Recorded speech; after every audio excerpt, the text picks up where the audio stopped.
They called her Deathbringer. The brand on Veira's wrist still smoked as she ran, blackened flesh seared with the mark of a murderer. Behind her, torches cut through the trees like wolves closing in. She hadn't killed the boy. But truth didn't matter when you were already damned. Her legs gave out at the cliff's edge. Vertigo swallowed her whole. Then, strong hands caught her before she fell. "You smell like blood and fear," a low voice rumbled. "But not like a killer." She looked up into eyes that didn't see her. The blind king, the most dangerous man in the north. Welcome to a story of survival, power, and impossible choices.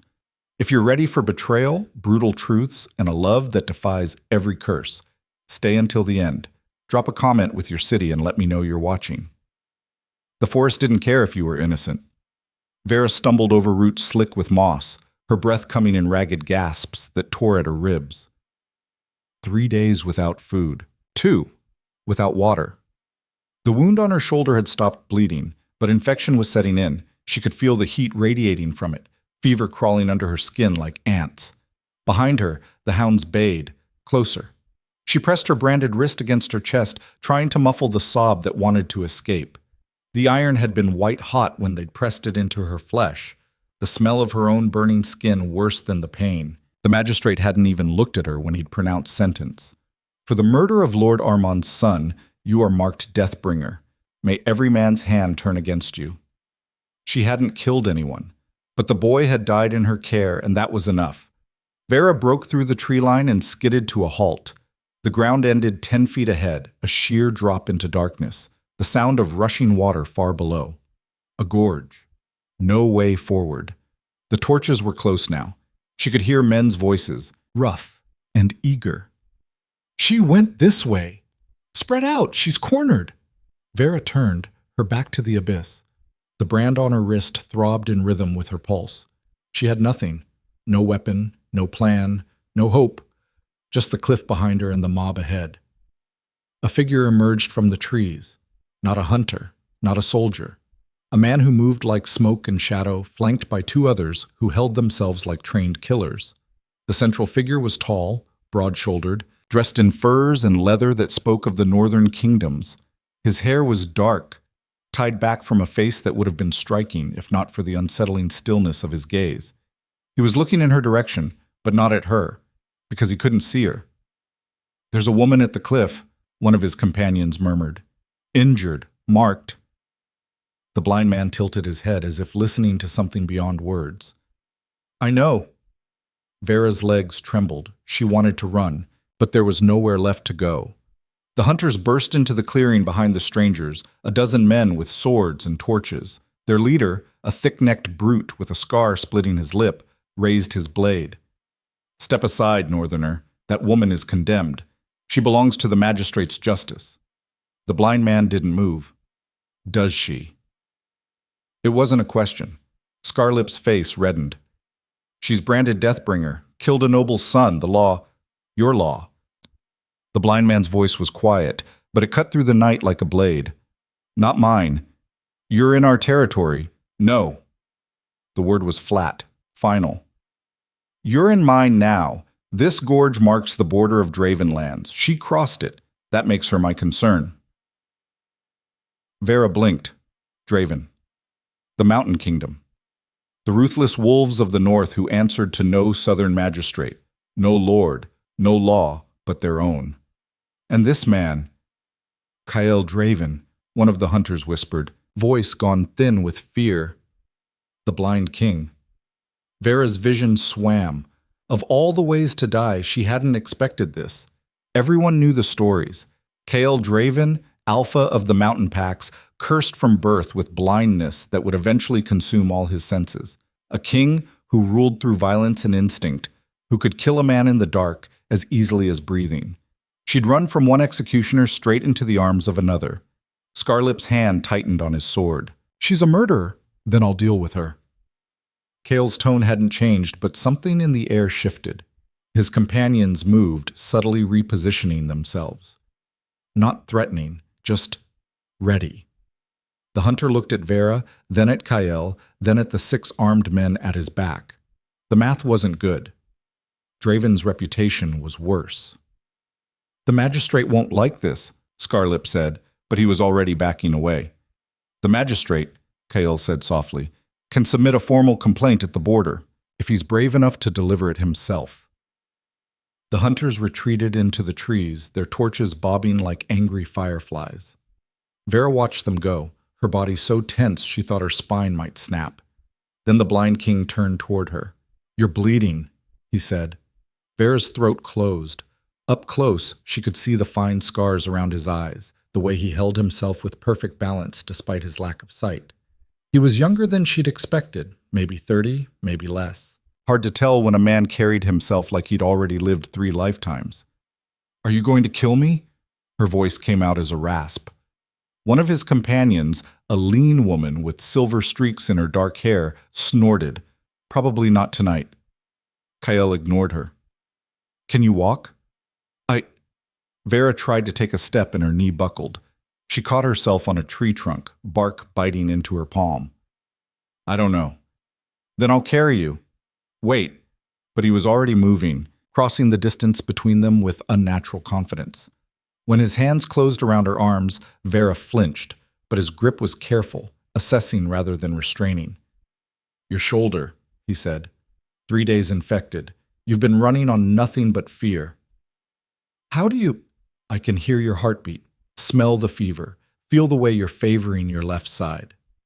He lifted her as if she weighed nothing, cradling her against his chest. "And you're shaking like you're about to collapse." Veira wanted to protest, to fight, to do something other than let herself be carried like a child. But her body had nothing left. The adrenaline was draining away, leaving only pain and exhaustion so deep it felt like drowning. "Why?" she whispered against his furs. "Why help me?" Kael's expression didn't change, but something flickered across his face too quick to name. "Because," he said quietly, "you don't smell like a killer. You smell like someone who's been running from the wrong thing." Then he turned and carried her into the dark. The fortress was called Wolfcrest, and it looked like something carved directly from the mountain's bones. Veira woke in a room of gray stone and dark wood, a fire crackling in a hearth big enough to roast a deer. She was clean. Someone had washed the blood and dirt from her skin, dressed her in a soft linen shirt that hung past her knees. Her shoulder was bandaged, the infection drained and treated with something that smelled of pine and silver. The brand on her wrist remained, ugly and undeniable. The door opened. The woman from the forest, Kael's companion, entered carrying a tray. "You're awake. Good. Eat." Veira pushed herself upright, every muscle screaming. "Where?" "Wolfcrest, Draven's stronghold. You're in the healer's wing." The woman set the tray on a low table. Bread, roasted meat, something that might have been stew. "I'm Mira, captain of the King's Guard. And before you ask, no, you're not a prisoner, but you're not free to leave either." Veira's stomach twisted. "What does that mean?" "It means the king claimed you at the border. That makes you his responsibility until he decides otherwise." Mira crossed her arms. "So you'll stay here, you'll heal, and when he's ready, you'll answer his questions." "I didn't kill anyone." "That's between you and him." Mira's expression was unreadable. "But fair warning, don't lie to Kael. He can't see, but he knows when someone's lying better than anyone with working eyes." She left before Veira could respond. For 3 days, Veira saw no one but healers and servants. They treated her wound, brought her food, spoke in clipped northern accents that made every word sound like a challenge. No one asked about the brand, no one asked what she'd done, but she felt them watching. On the 4th day, Mira returned. "The king wants to see you." Veira's pulse spiked. "Now?" "Now." The corridors of Wolfcrest were a maze of stone and shadow, lit by torches that cast everything in shades of amber and black. Servants moved with quiet efficiency. Soldiers nodded to Mira as they passed. Everyone looked hard, weathered, like they'd been carved from the same stone as the fortress. They climbed stairs that seemed to go on forever, until Mira stopped before a set of double doors. "Try not to say anything stupid," she said, and pushed them open.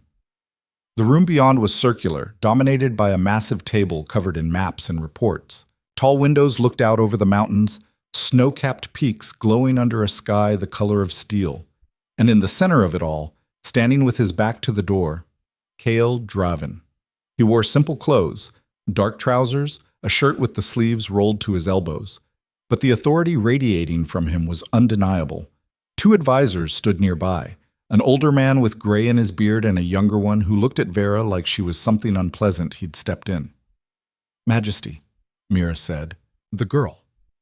Kale turned. His eyes were storm gray, focused somewhere past Veira's left shoulder. "Leave us." The advisors exchanged glances. "My lord, this woman is marked." "I'm aware." Kale's tone was mild, but the older advisor went quiet. "Thank you, Corvin. We'll resume later." They filed out. Mira was the last to leave, pulling the doors shut behind her with a soft thud. Veira stood alone with the blind king. "Sit," Kael said, gesturing to a chair near the fire. She sat, mostly because her legs felt unreliable. Kael remained standing, his posture relaxed but alert, like a wolf at rest. "How's your shoulder?" "Better." Her voice sounded small in the huge room. "Thank you." "Don't thank me yet." He moved to the window, trailing his fingers along the stone wall as if reading something in the texture. "Tell me what happened." Veira's throat tightened. "I was accused—" "I know what you were accused of. I want to know the truth." She looked down at the brand on her wrist. The skin around it was still angry and red. "I was a healer," she said quietly, "in a town called Grey Hollow. I'd trained for years, studied under the best physicians. I wasn't powerful, but I was good. People trusted me." Kael said nothing, just listened. "Lord Armand's son got sick, a fever. They called me to the estate, asked me to treat him." She could still see the boy's face, pale and sweating. "I did everything I could, herbs, poultices, cooling baths, but the fever kept rising. Nothing worked. He died. In the middle of the night, I was sitting with him when it happened." Veira's hands clenched. His father he was grief-stricken, enraged. He needed someone to blame. So he blamed you. The magistrate agreed, said if I'd been a proper healer, I would have saved him. Said I must have done something wrong, poisoned him, cursed him. They didn't need proof, just, she gestured at the brand. "This." Kael was quiet for a long moment. Then, "What killed the boy?" Veira blinked. "What?" "The fever. What caused it?" "I don't know. I thought it might have been bad water or something he ate, but did anyone else get sick?" "No, just him." Kael turned from the window, his blind gaze somehow finding her across the room. "That's interesting. Why?" "Because," he said slowly, "if it was water or food, others would have fallen ill. If it was a plague, it would have spread. But if it was something targeted—" He trailed off, his expression thoughtful. Veira's chest tightened. "You think someone poisoned him?" "I think," Kael said, "that Lord Armand's son died very conveniently for someone, and you were a very convenient scapegoat." The words hit her like a fist. She'd spent 3 days running, 3 days believing she'd failed, that maybe she had done something wrong. "I didn't fail," she whispered. "No," Kael agreed. "You were set up. But why? I'm nobody. I don't have enemies. I don't have—" "You had proximity." Kael moved closer, his steps sure despite the lack of sight. Someone needed that boy dead, and they needed someone to take the fall. A healer fits perfectly. Trusted enough to be alone with him. Powerless enough not to fight back when accused. Veira's mind reeled. "Who would—" "That," Kael said, settling into the chair across from her, "is what we're going to find out." "We?" "You're under my protection now. That means your enemies are my problem." He leaned back, fingers steepled. "Besides, I'm curious. Someone went to a lot of trouble to destroy you. I want to know why." Veira stared at him. You believe me?" Kael's expression softened, just slightly. "I told you.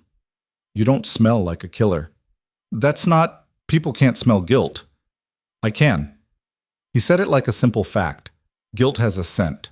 So does fear, rage, grief. You smell like someone who's been running from an injustice, not a crime. That's impossible. So is a blind man ruling a kingdom, yet here we are. Despite everything, Veira almost smiled. Then reality crashed back. The magistrate won't stop, she said. Neither will Lord Armand. They'll come for me. Let them. Kael's voice was calm, but there was iron underneath. This is Draven territory. They have no authority here. That won't stop them. No, he agreed.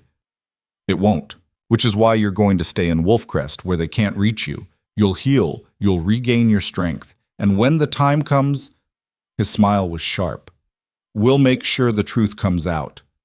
Veira looked at this man, this blind king who'd saved her for no reason she could understand, who believed her when no one else had. Why are you doing this? She asked. You don't know me. You don't owe me anything. Kael was quiet for a long moment. When he spoke, his voice was lower, almost thoughtful. I was 10 when I started going blind, he said. Everyone told me it was a curse, that I was doomed, that I'd never lead, never fight, never be anything but a burden. His jaw tightened. They were wrong, but it took years to prove it, years of people looking at me and seeing only what I couldn't do. He met her eyes, or seemed to, his unseeing gaze somehow finding hers. I know what it's like to be marked, he said quietly, to have people decide who you are before you open your mouth.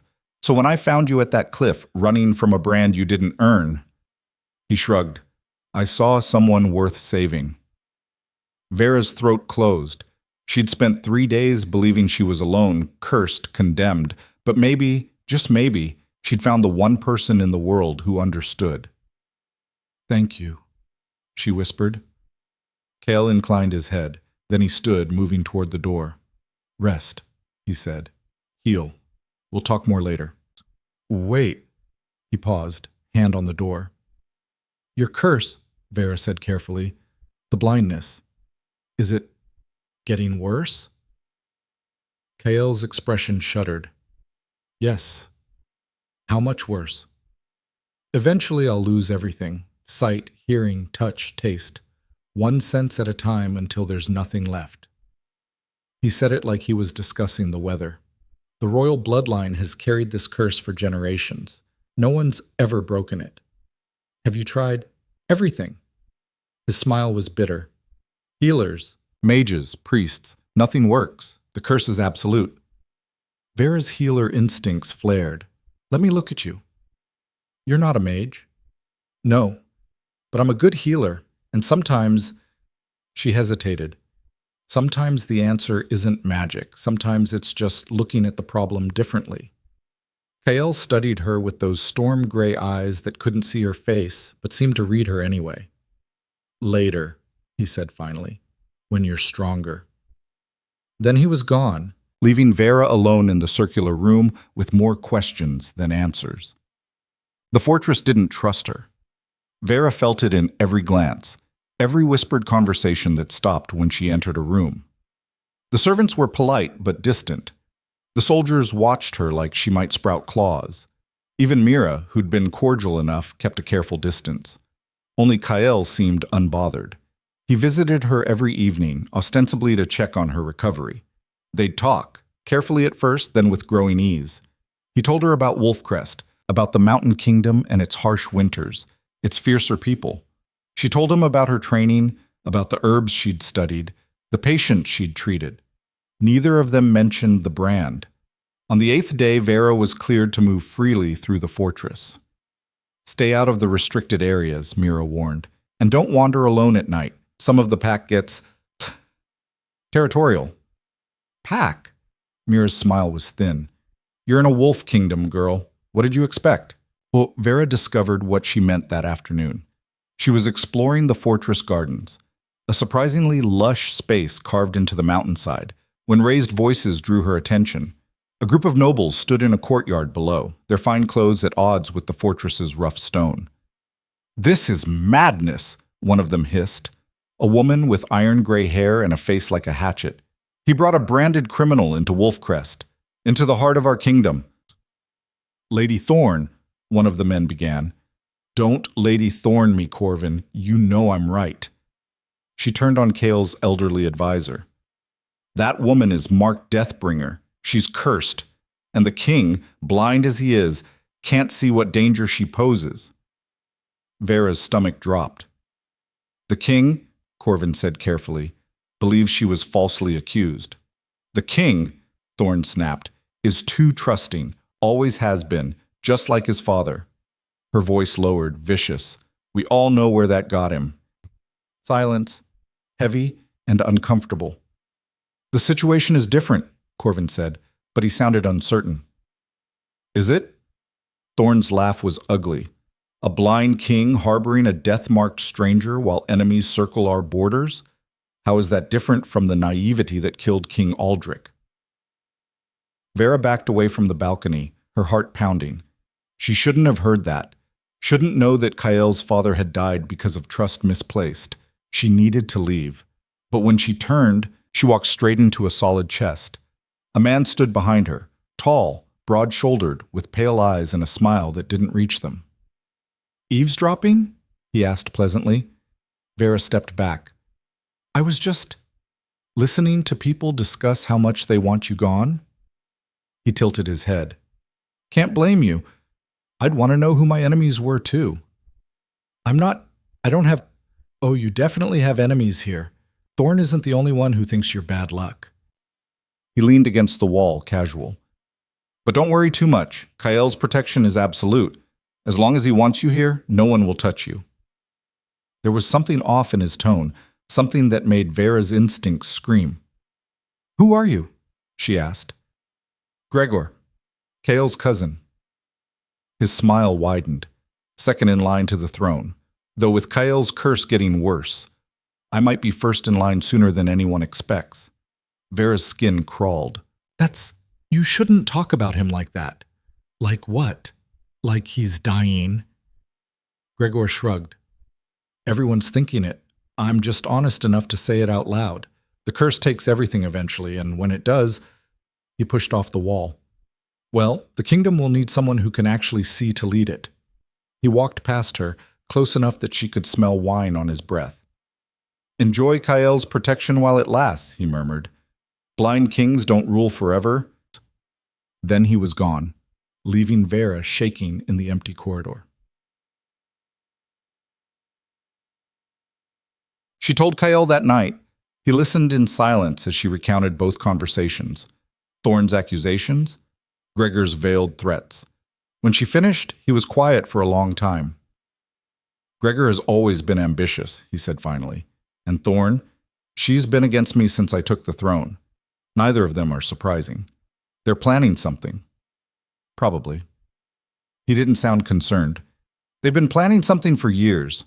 So far, it's only been political maneuvering. What if it becomes more than that? Kael smiled, sharp and cold. Then I'll handle it. How? You can't... Veira stopped, horrified at herself. But Kael just laughed. Can't see them coming? Is that what you were going to say? I didn't mean... It's fine. He waved her off. You're right. I can't see threats the way others can, but I have other ways of knowing when someone's lying, when they're afraid, when they're about to make a move. He tapped his temple. Blindness taught me to read people differently. Better, in some ways. Still. Veira. He said her name quietly, and she went silent. I've been blind most of my life. I've ruled this kingdom for 8 years. If Gregor or Thorne could have moved against me, they would have already. The fact that they haven't tells me everything I need to know about their chances. She wanted to argue, but the absolute confidence in his voice stopped her. Besides, Kael added, his tone lighter, I have you now. Me?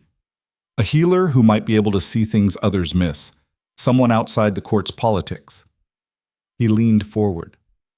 You asked if you could examine my curse. The offer still stands? Veira's pulse quickened. Yes, but I'll need... Whatever you need, you'll have. Access to the archives, the royal physicians, whatever texts or tools exist. His expression was serious now. I don't expect miracles. But if there's even a chance you might find something others missed. Oh, I'll try, Veira promised. Kael's hand moved, hesitant, then settled on hers.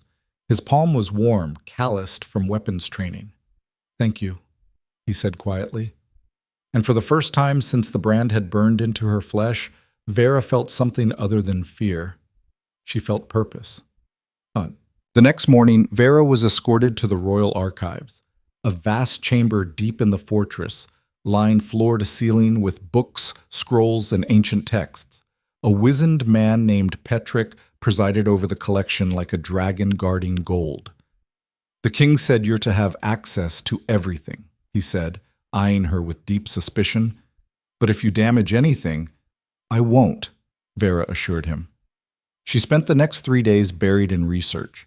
Medical texts, histories of the Draven bloodline, accounts of curses and how they worked.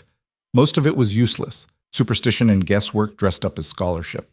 But some of it was interesting. The Draven curse had appeared 6 generations ago, afflicting the firstborn child of every ruling family. Always the same progression, blindness in childhood, then hearing, then touch, until the victim was completely cut off from the world.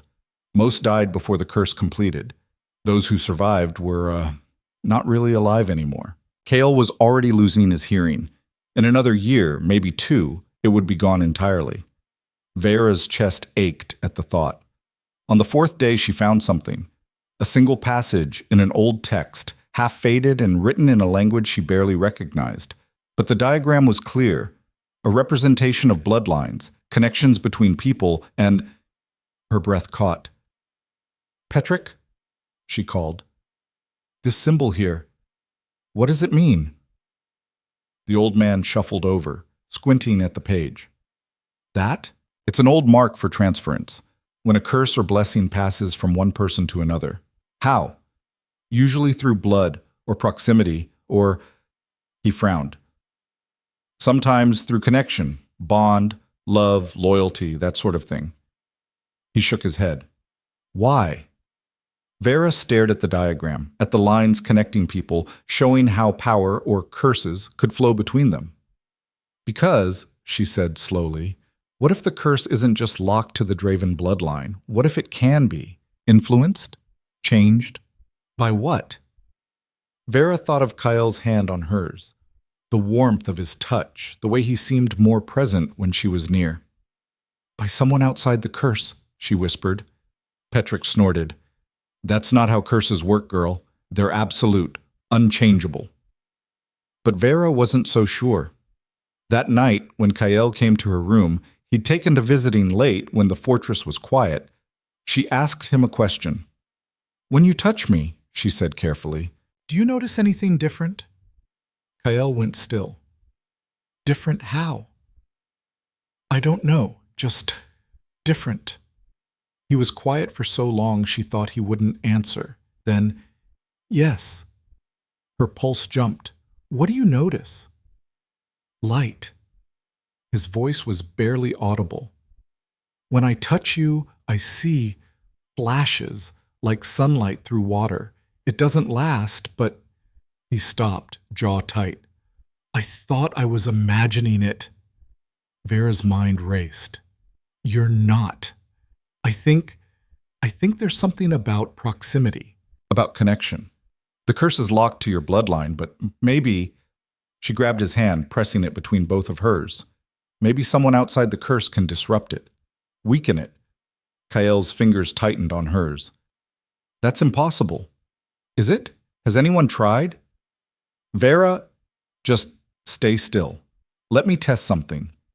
She closed her eyes, focusing on the warmth of his hand, the steady rhythm of his pulse. She wasn't a mage, didn't have power, but she'd spent years learning to listen to bodies, to understand the subtle language of illness and health. And Kael's curse? It felt like a wall, solid, impenetrable. But where their skin touched, there was a crack, tiny, almost imperceptible, but real. Veira, Kael said, his voice strange. I can see your face. Her eyes snapped open. Kael was staring at her, truly staring, his gray eyes focused and clear. Just outlines. he whispered, "but I can see you." Then he blinked, and the moment shattered. His eyes went unfocused again, sight retreating, but it had been real. "It's you," he breathed. "You're breaking the curse." Veira's hands were shaking. "I don't know how. I don't care how." He pulled her closer, his expression fierce. "Do it again." So she did, and in the flickering firelight of that stone room, the blind king saw for the first time in 20 years. Neither of them noticed the shadow that slipped away from the door, or the smile on Gregor's face as he disappeared into the dark. The discovery should have stayed secret. Veira knew that the moment she saw Kael's expression the next morning, guarded, careful, the way a man looks when he's already calculating consequences. They'd spent half the night testing the phenomenon, her hands pressed to his temples, his palms, anywhere skin met skin. Each time, the same result. Brief flashes of light, shadowy outlines of her face, glimpses of the room around them, never lasting more than a few heartbeats, but undeniably real. The curse was weakening, just a crack, but enough to give hope where none had existed before. "We can't tell anyone," Kael had said finally, pulling away as dawn light crept through the window. "Not yet." "Why not? If people knew there was a chance, they'd panic. Or worse, they'd see you as a threat." His jaw was tight.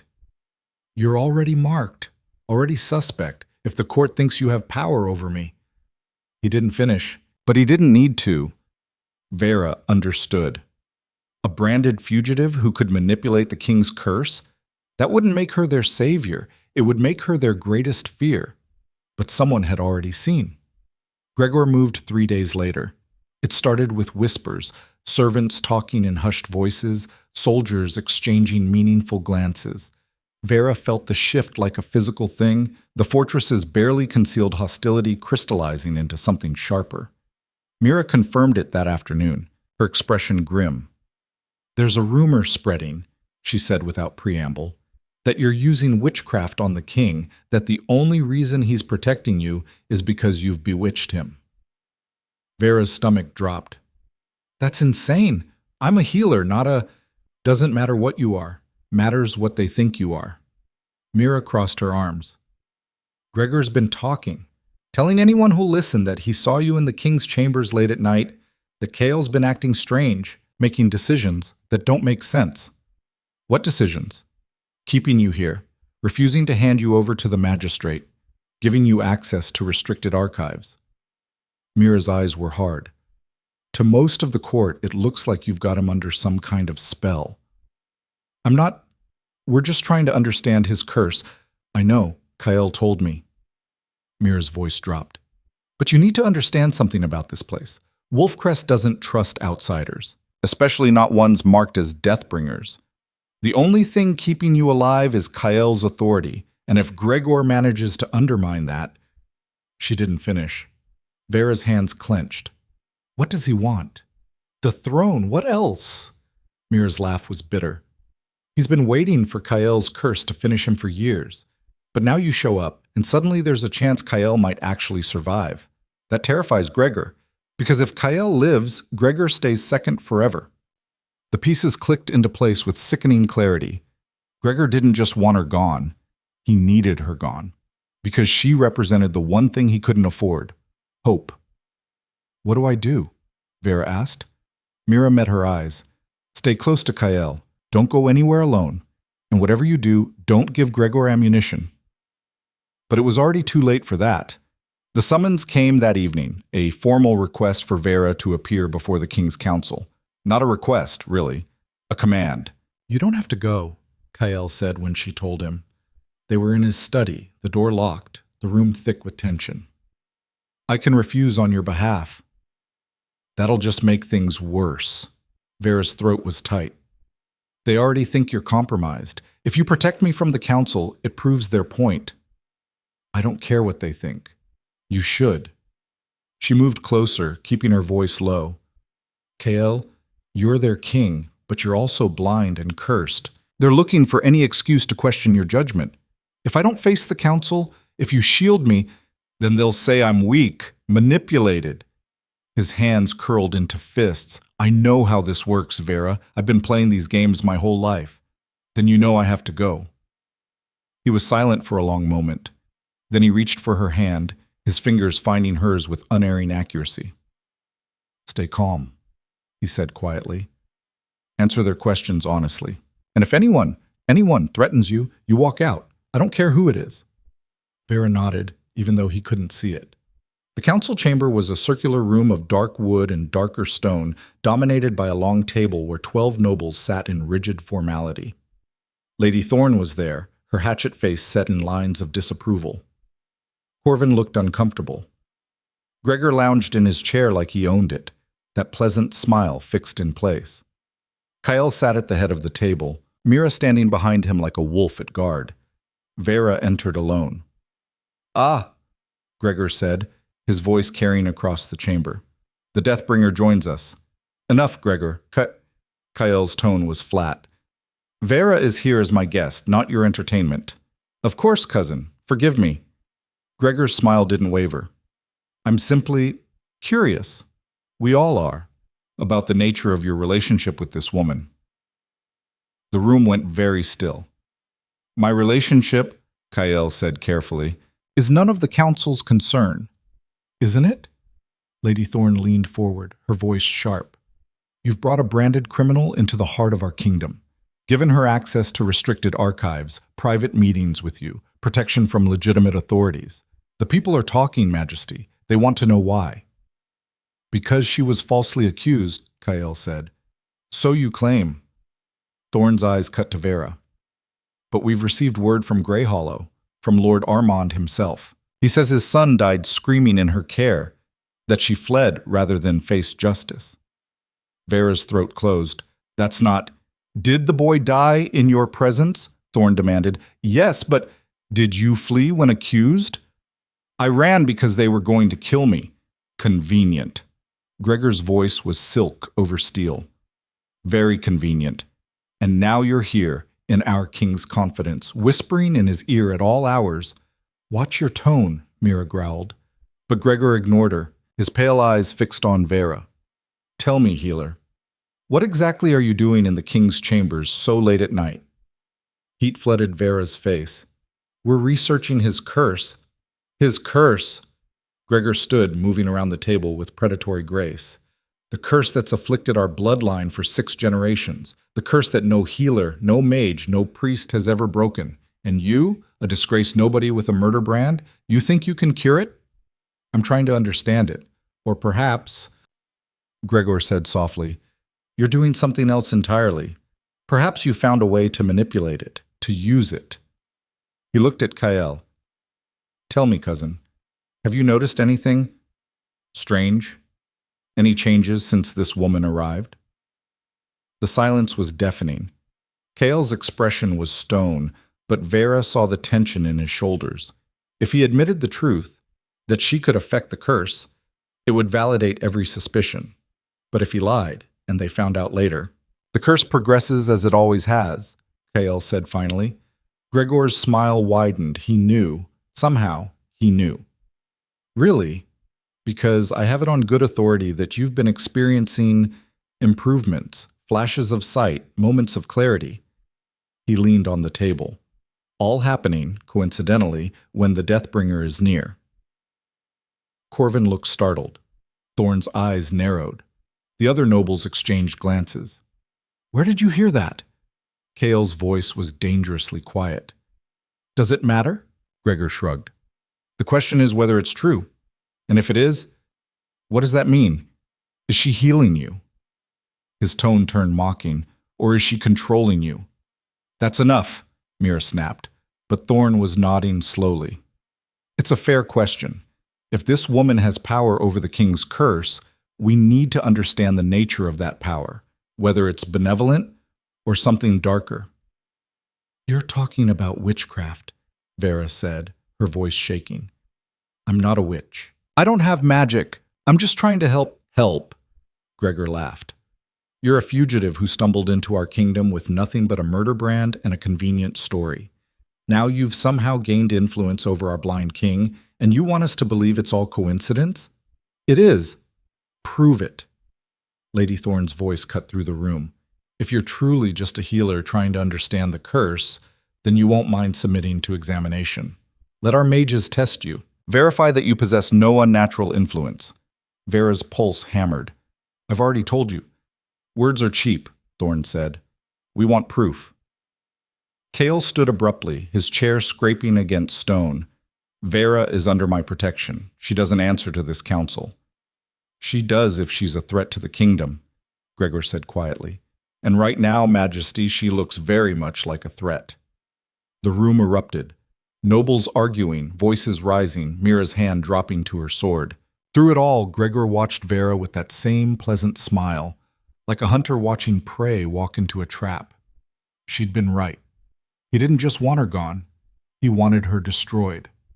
Silence! Cale's voice cracked like a whip. The room went quiet. You want proof? Fine. Veira will submit to examination by the court mages tomorrow. Cale, Veira started. One examination, he continued, ignoring her, to verify she possesses no malicious magic. And when they find nothing, because they will find nothing, this council will drop the matter, permanently. Gregor's smile faltered, just slightly. He'd expected Cale to refuse, to dig in and prove his compromise. Agreed, Thorne said before Gregor could object. Tomorrow at dawn, and if the mages find anything, they won't, Cale said flatly. Council dismissed. The nobles filed out slowly, casting dark looks at Veira as they passed. Gregor was the last to leave, pausing at the door. Until tomorrow, he said pleasantly. Then he was gone. Veira waited until the room was empty before she spoke. You shouldn't have agreed to that. Cale turned toward her voice. I didn't have a choice. If I'd refused, they would have forced the issue. This way, at least we control the terms. What if they find something? They won't. You're not a witch. But I am affecting your curse, Veira said. Whatever's happening between us, it's real. What if their mages can detect that? Cale's jaw tightened. Then we'll deal with it. How? Her voice rose despite herself. If they think I'm dangerous, if they believe I'm controlling you. Veira. He crossed the room, his hands finding her shoulders. Listen to me. I won't let them hurt you. I don't care what they find, what they think they find. You're under my protection, and that's absolute. Even if it costs you the throne? His grip tightened. Even then. Veira's throat closed. He meant it. This man, this blind king who'd saved her for no reason except instinct, would burn his kingdom to the ground before he let them take her. The weight of that was staggering. I should leave, she whispered. Tonight. Before the examination. Just disappear. It would solve everything. Except it wouldn't. Cale's voice was rough.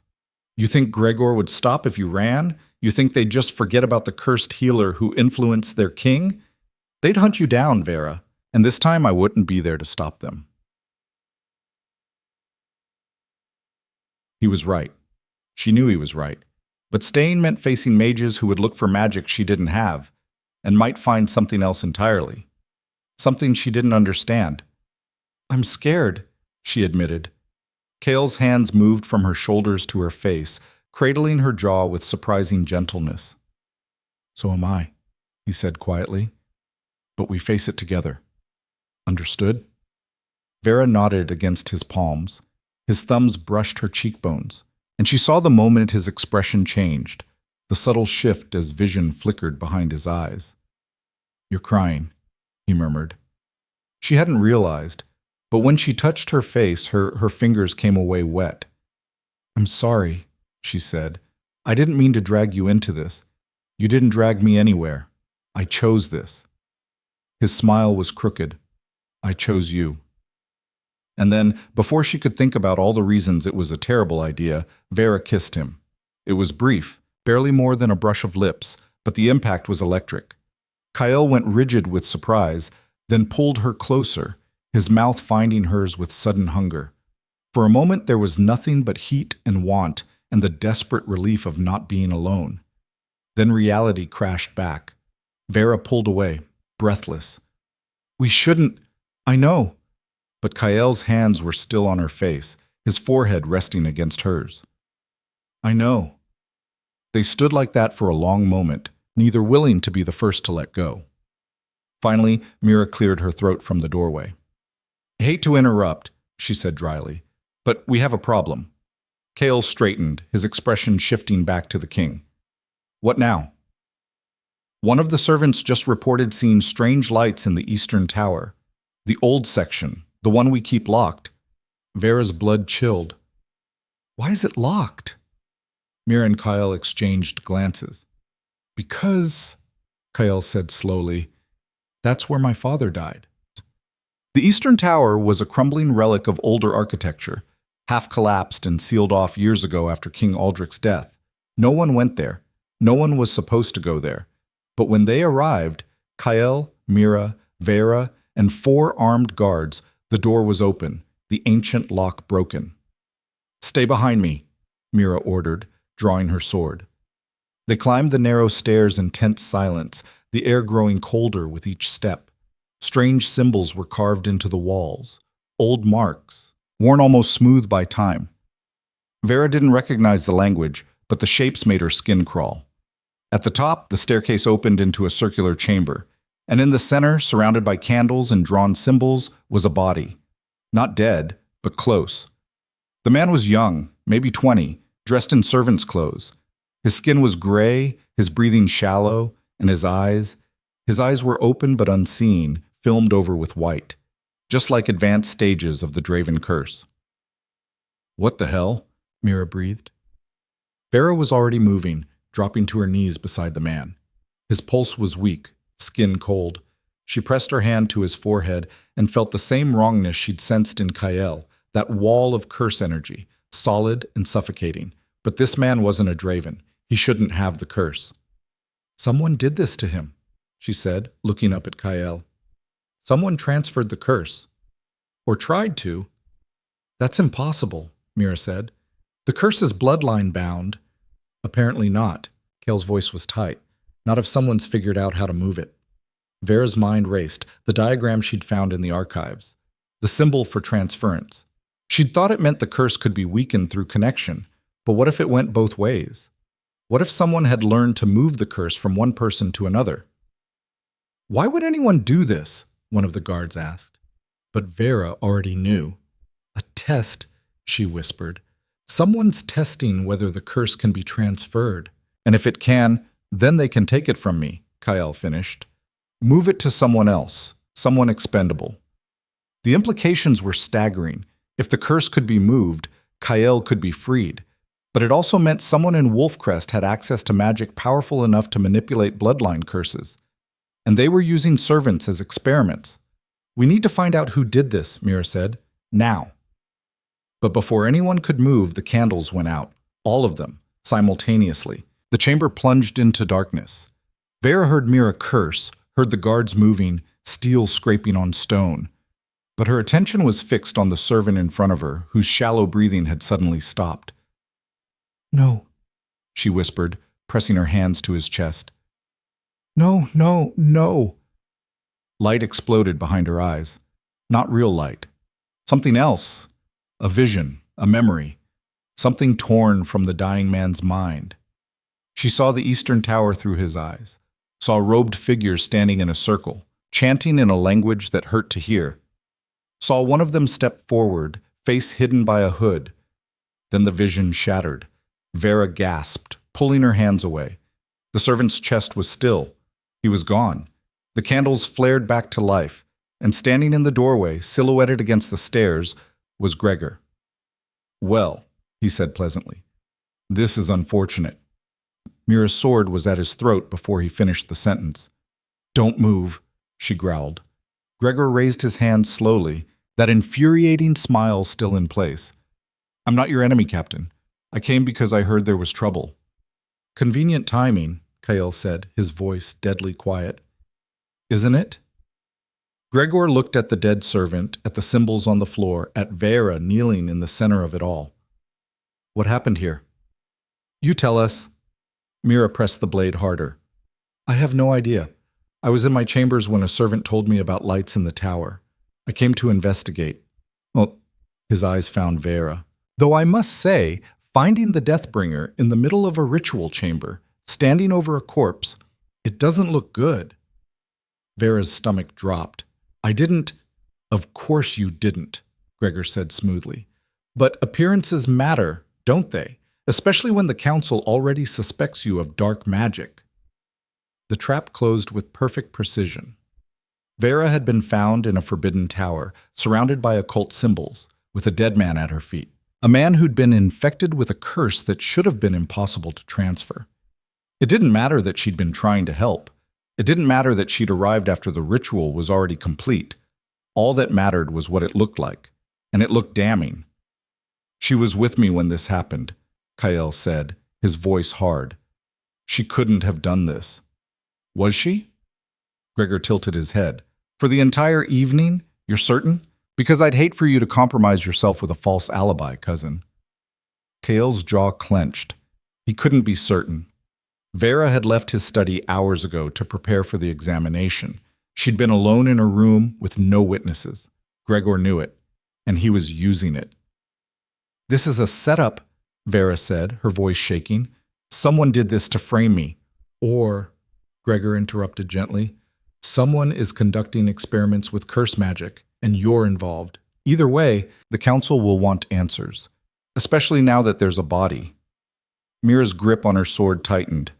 If you think, lower your weapon, Captain, Kael said quietly. But now. Mira obeyed, stepping back with visible reluctance. Gregor lowered his hands, his smile never faltering. The examination tomorrow should prove interesting, he said, looking at Veira. I imagine the mages will have quite a lot to say about whatever they find. Then he turned and descended the stairs, leaving them alone with the corpse and the damning evidence. Veira's hands were still shaking. Kael, we leave now.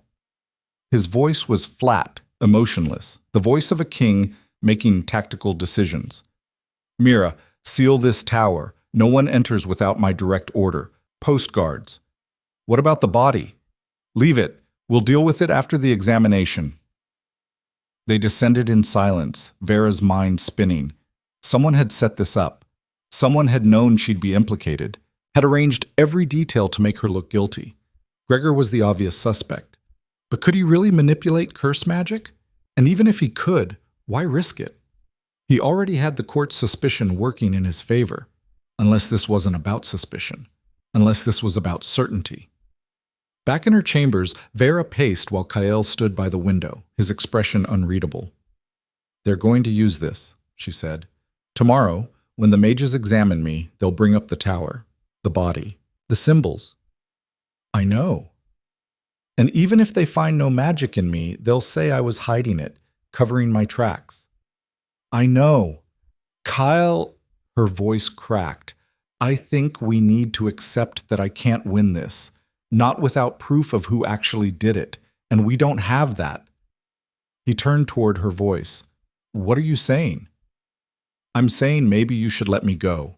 Tell the council I fled, that you tried to stop me, but no. The word was absolute. It's the only way. No, Kael repeated, crossing the room. His hands found her shoulders, grip firm. I am not letting you run. I am not giving Gregor that satisfaction. We face this together, or not at all. Even if it destroys you? His smile was bitter. I'm already dying, Veira. The curse is taking everything. At least this way, I get to choose what I fight for. Tears burned her eyes. I'm not worth this. That's not your decision to make. He pulled her close, his voice dropping to a whisper. You're the first person in 20 years to make me believe the curse could be broken. The first person to see me as something other than a blind king waiting to die. You think I'm going to let them take that away? Veira buried her face in his chest, breathing in the scent of leather and pine. What do we do? She asked. We survive the examination. We find proof of who's really behind this, and we make them pay. Simple words, impossible odds. But as Kael's arms tightened around her, Veira felt something she hadn't felt since the brand had burned into her flesh. She felt like fighting back. The examination would come at dawn. 6 hours away. 6 hours to prepare for a trial that would determine whether she lived or died. Veira pulled away from Kael's embrace, her mind already working. The symbols in the tower, did you recognize them? No, but they felt old, older than the fortress. Could your mages identify them? Probably, but I can't ask without revealing what we found. Kael's expression was grim. The moment the council knows about that chamber, they'll use it against you. They already will. Gregor saw us there. Gregor will wait. He wants maximum impact. He'll bring it up during the examination when there's no time to prepare a defense. Veira's hands clenched. Then we need another angle. Something that proves I'm not the one experimenting with curse magic. Like what? She thought of the dying servant, of the vision she'd seen in his final moments. Robed figures, a hidden face. The ritual wasn't done alone, she said slowly. There were multiple people. If we can find out who else was in that tower, we'd need to search their chambers, question servants, launch an investigation. Kael shook his head. That takes time we don't have. Then we bluff. The idea was forming as she spoke. Tomorrow, during the examination, we tell them what we found. The body, the ritual, all of it. But we frame it differently. Say we were investigating reports of forbidden magic and discovered the scene. That we suspect someone in the court is practicing curse transference. And when they ask why we didn't report it immediately, because we were gathering evidence, trying to identify the culprit before making accusations. Veira met his unseeing gaze. It's not perfect, but it shifts the narrative, makes us look proactive instead of defensive. Kael was quiet for a long moment. Then, it might work if we can sell it. Can you? His smile was sharp. I've been selling things to this court my entire life. One more performance won't kill me. Famous last words, Veira thought, but she didn't say it out loud. They spent the remaining hours preparing their story, coordinating details, anticipating questions. Mira joined them after midnight, bringing news that made Veira's blood run cold. The servant's been identified, she said. His name was Tam, worked in the kitchens for 3 years. Well-liked, no enemies. Family? Kael asked. A sister. She's been asking questions. Mira's expression was grim. Word is spreading. By morning, the whole fortress will know someone died in the eastern tower. Let them know, Kael said. It supports our story. Does it? Mira's eyes cut to Veira. Or does it just give Gregor more ammunition? Veira wanted to argue, but she couldn't. Mira was right. Every detail that emerged made her look guiltier. She was still thinking about it when dawn broke. The council chamber was packed. Every noble in Wolfcrest, it seemed, had come to witness the examination. They lined the walls, filled the gallery, whispered among themselves with barely concealed excitement. A trial, an execution. Whatever this turned into, it would be entertainment. Veira stood in the center of the room, isolated. Kael sat at the head of the table, Mira at his side. Gregor lounged nearby, that pleasant smile fixed in place. The mages entered last. 3 of them, robed in gray, their faces hidden by deep hoods. They moved with unsettling synchronicity, taking positions around Veira in a triangle formation. Begin, Kael commanded. The lead mage stepped forward. When she pulled back her hood, Veira saw a woman of indeterminate age, her eyes pale as milk. Give me your hands, she said. Veira obeyed, her pulse hammering. The mage's fingers were cold, dry as paper. She turned Veira's palms up, studying the lines, then pressed her thumbs to Veira's wrists. Power rippled through the contact, not painful, but invasive, like being turned inside out. Veira gasped, fighting the urge to pull away. The mage's eyes widened. What is it? Lady Thorne demanded. The mage didn't answer immediately.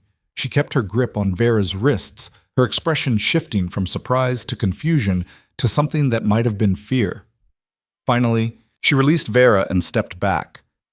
This woman, she said slowly, possesses no active magic, no spells, no curses, no enchantments. Relief flooded through Veira. She'd been right. She wasn't a witch, but the mage wasn't finished. However, she continued, there is something unusual, a resonance, as if she's been in prolonged contact with powerful curse magic. Her pale eyes found Kael, specifically the Draven curse. The room erupted. "She's been manipulating it," Thorn shouted. "Just as we suspected, no." The mage's voice cut through the chaos. "Not manipulating, more like absorbing." Silence fell. "What does that mean?" Kyle asked carefully. The mage looked troubled. "I'm not certain, but this woman's life force is intertwined with the curse in ways I've never seen. It's as if—" She hesitated. "As if she's acting as a conduit, drawing the curse away from its source." Veira's breath stopped, drawing it away, weakening it. That's why Kyle could see when they touched, not because she was healing him, but because she was pulling the curse into herself. "Is she in danger?" Kale's voice was tight. "I don't know. This shouldn't be possible for someone without magical training." The mage circled Veira slowly. "But the evidence is clear. Every moment she spends in proximity to you, she's taking on more of the curse." "Then separate them," Gregor said immediately. "For her own safety, of course." "No," Kale said flatly. "My lord, if she's being harmed—" "I said no." Gregor's smile thinned. "Surely the council has a say." "The council," Kale interrupted, "can shove their say directly up their—" "There's more." The mage's words stopped him cold. "Last night, in the Eastern Tower, there was a death." Veira's stomach dropped. Here it came. "I felt the residue when I examined this woman. She was there, in proximity to curse magic being actively wielded." The mage's pale eyes were accusing. "Care to explain?" Kale leaned forward. "Gladly. Veira and I were investigating reports of forbidden magic being practiced in the fortress. We discovered a ritual chamber in the Eastern Tower, a servant's body, occult symbols, evidence of curse transference experiments." Gasps echoed through the room. Gregor's smile finally cracked. "We believe," Kale continued, "that someone in this court is attempting to manipulate the Draven curse. Someone with magical knowledge and access to restricted areas." His blind gaze swept the room. "Someone who wants me dead." "Preposterous," Thorn sputtered. "You have no proof." "The body is proof," Mira interjected.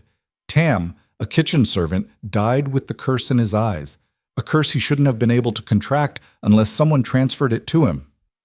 "And you suspect who?" Gregor asked, his tone carefully neutral. "We suspect," Kyle said slowly, "whoever benefits most from my death." The accusation hung in the air, unspoken but clear. Gregor's face went rigid. "You're suggesting I'm suggesting that someone with motive, means, and opportunity is conducting illegal curse magic, and until we find out who, everyone in this room is a suspect." Chaos erupted. Nobles shouting, demanding proof, throwing accusations. The mages conferred in urgent whispers. Thorn was on her feet, face purple with rage. Through it all, Gregor sat frozen, his pleasant mask finally shattered. He'd planned to trap Veira. Instead, Kyle had trapped the entire court.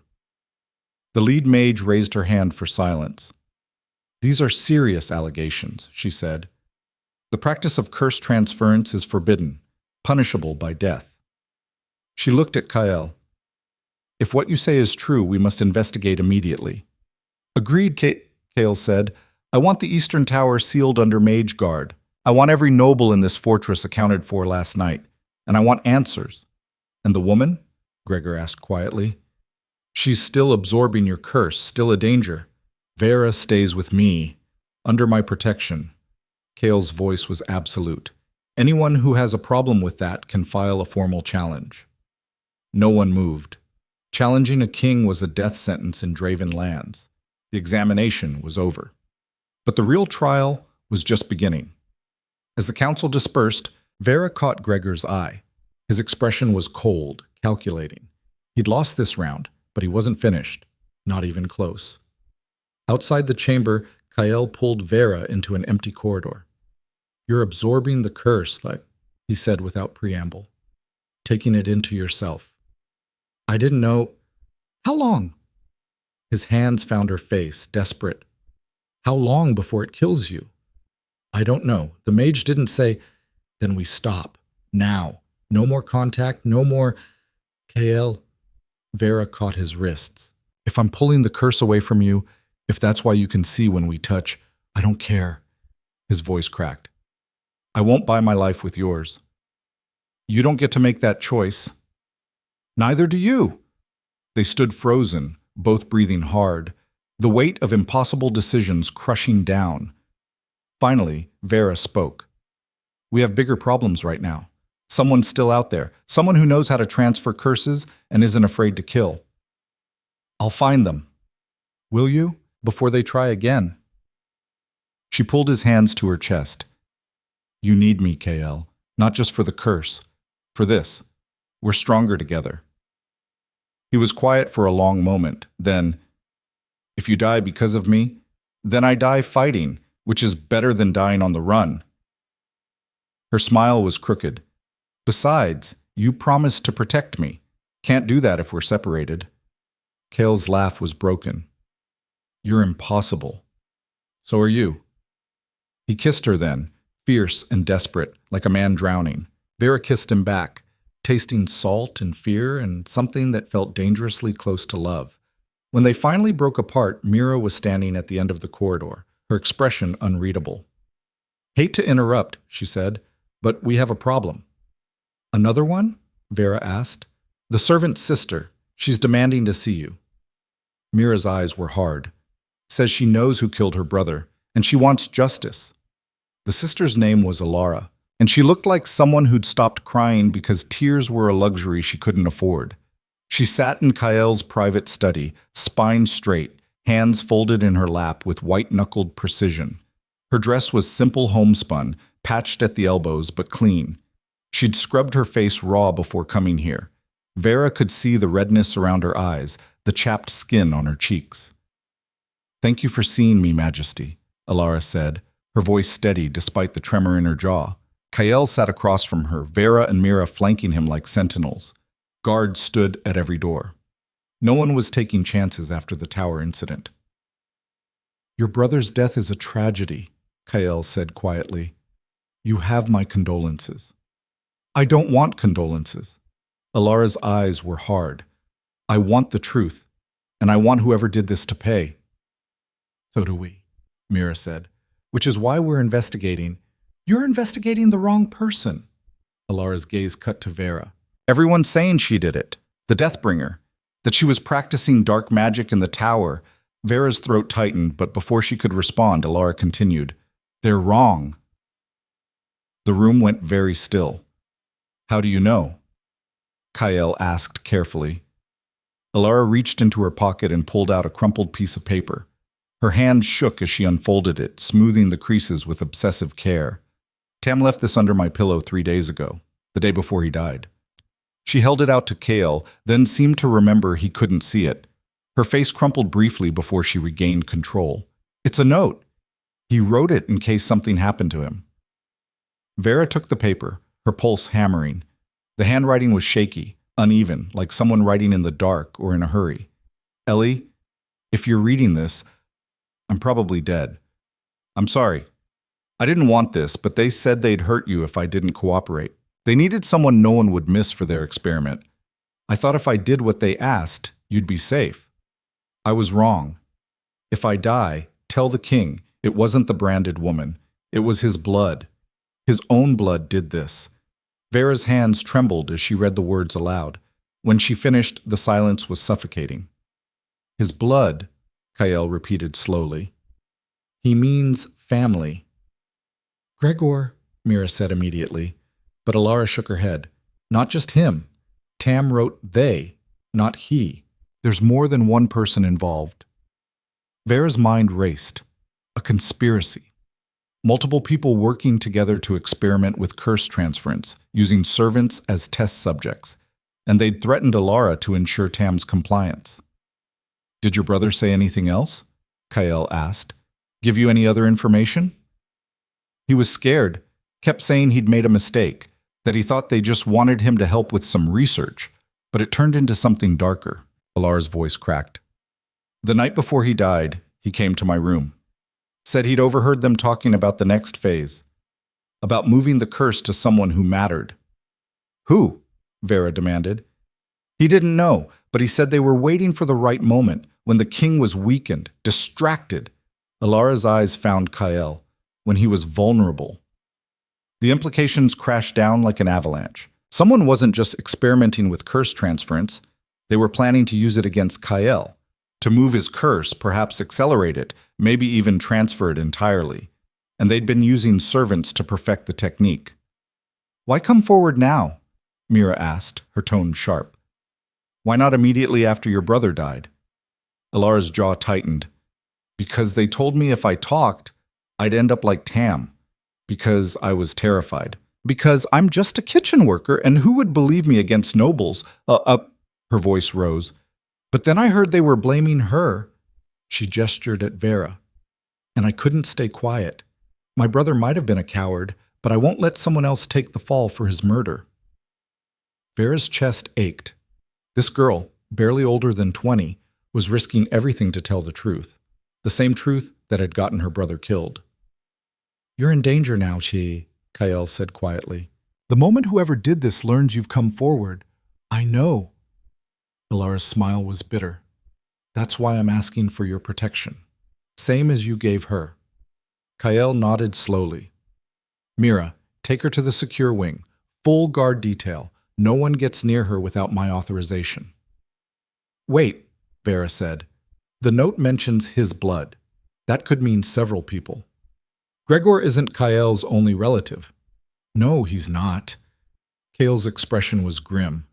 "I have cousins, uncles, distant relations scattered throughout the court. Half the noble families have some connection to the Draven bloodline." "Then we need to narrow it down," Veira said. "Find out who had access to the Eastern Tower, who has magical knowledge, who benefits from my death," Kael finished. "That's still a long list." Mira was already moving toward the door with Alara. "I'll start pulling records. Guard rotations, tower access logs, anything that might show who's been where." "Do it quietly," Kael ordered. "The conspirators can't know we have this information." After they left, Veira and Kael sat in heavy silence. The note lay on the table between them, damning and terrifying in equal measure. "They're going to come for her," Veira said finally. "Alara. Once they realize she knows, I'm aware." Kael's hands were clenched on the armrests, which is why we need to move faster. Find them before they find her. "How? We don't even know who they are." "No." Kael stood, pacing to the window. "But we know what they want. Me dead and the curse transferred. If we can figure out the mechanics of how that works, we might be able to identify who has the capability to do it." Veira thought of the mage's words during the examination. This woman's life force is intertwined with the curse, acting as a conduit. "The mages," she said slowly, "they detected the curse residue on me. Could they detect it on whoever's actually wielding the transference magic?" Kael turned sharply. "They might, but we'd need to test everyone in the fortress. That would take days and tip our hand immediately. Not everyone, just the nobles with Draven blood." Veira stood, her mind working. "We frame it as a routine health check. Say you're concerned about the curse potentially affecting other bloodline members. The conspirators won't be able to refuse without looking suspicious. And when the mages find curse magic on someone who shouldn't have it, we'll have our culprit." Kael was quiet for a long moment. Then, "It's risky. If we're wrong, if the real conspirators aren't among the bloodline, then we've lost nothing but time. But if we're right," Veira moved closer, "we end this before anyone else dies." His jaw tightened. Finally, he nodded.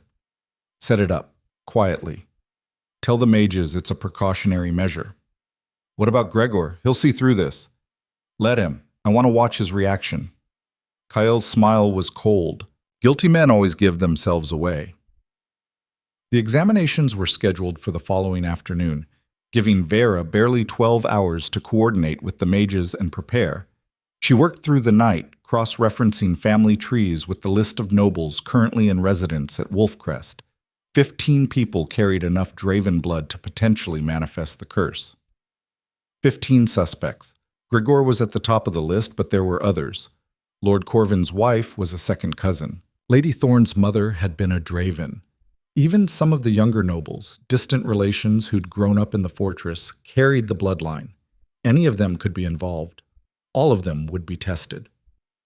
Dawn broke gray and cold, snow falling in thick sheets that turned the world into a monochrome blur.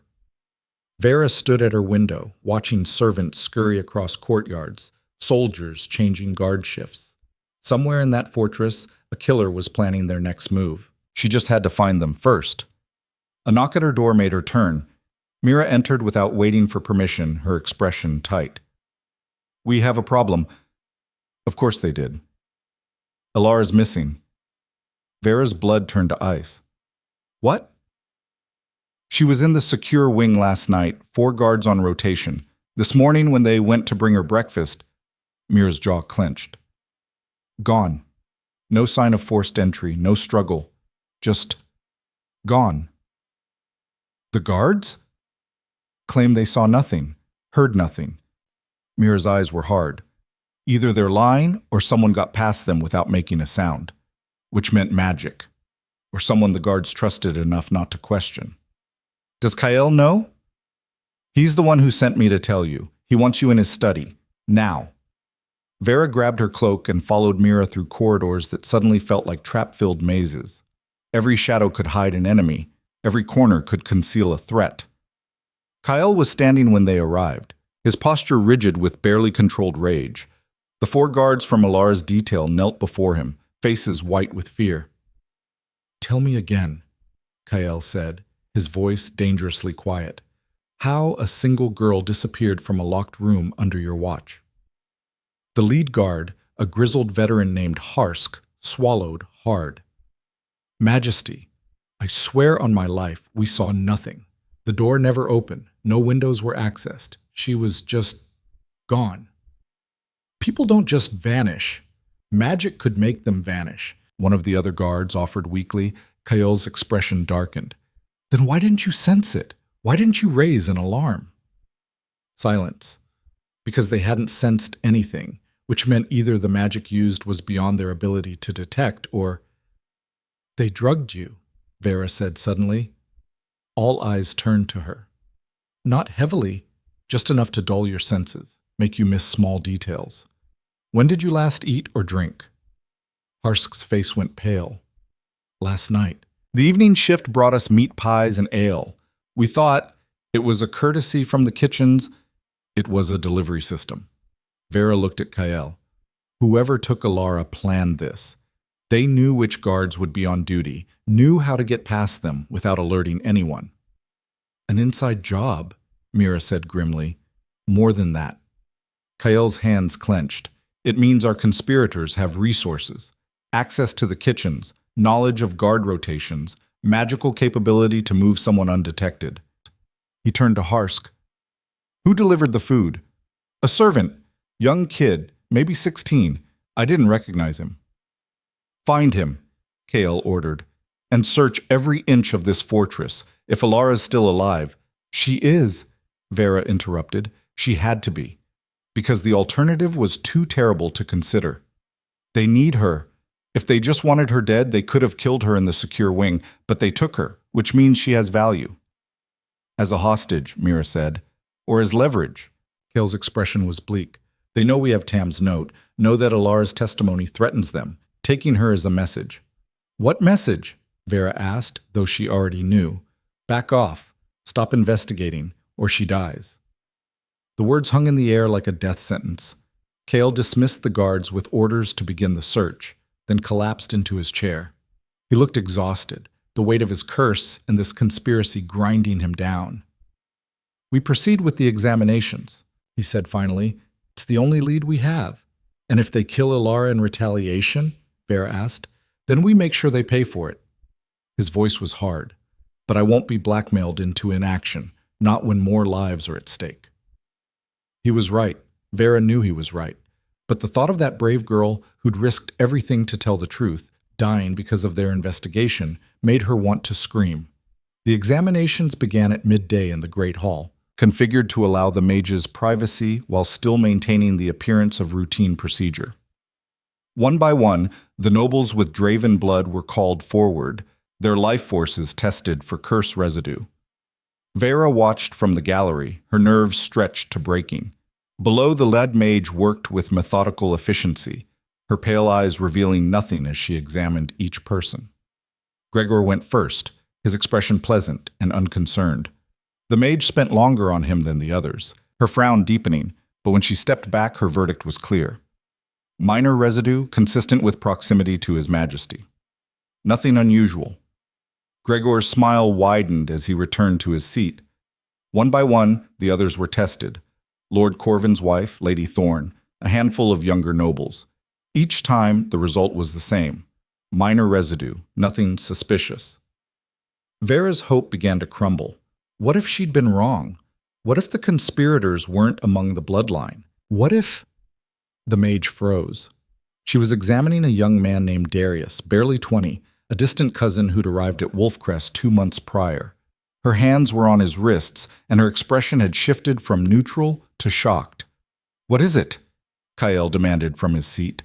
The mage didn't answer immediately. She released Darius and stepped back, her pale eyes wide. "This man," she said slowly, "has active curse magic in his system. Not residue. Active. As if he's been..." She stopped, searching for words. As if he's been practicing transference. The hall erupted. Darius went white. "That's impossible. I don't have magical training. Then how do you explain this?" The mage's voice was sharp. "The signature is unmistakable. You've been in direct contact with curse transference within the last 48 hours. Darius stumbled backward. "I don't know what you're talking about." "Guards," Kael said quietly. "Detain him." Soldiers moved before Darius could react, seizing his arms. He struggled, his composure shattering. "I didn't do anything. I swear I don't know." "Then who does?" Mira was in his face, her voice deadly. "Who gave you access to curse magic?" "No one. I'm not involved in..." "Where is Alara?" Kael's voice cut through the chaos like a blade. "The girl who was taken last night. Where is she?" Darius's eyes went wild. "I don't know. Please. I don't know anything about..." The mage stepped forward, her hand shooting out to grip Darius's temple. Power flared, visible as a sickly green light. Darius screamed. "Stop!" Veira shouted, but the mage didn't relent. When she finally released him, Darius collapsed to the floor, gasping. "He's telling the truth," the mage said, her voice shaken. "About not knowing. The curse magic in his system, it was placed there by someone else." Ice flooded Veira's veins. "Placed there?" "As a marker, a signature."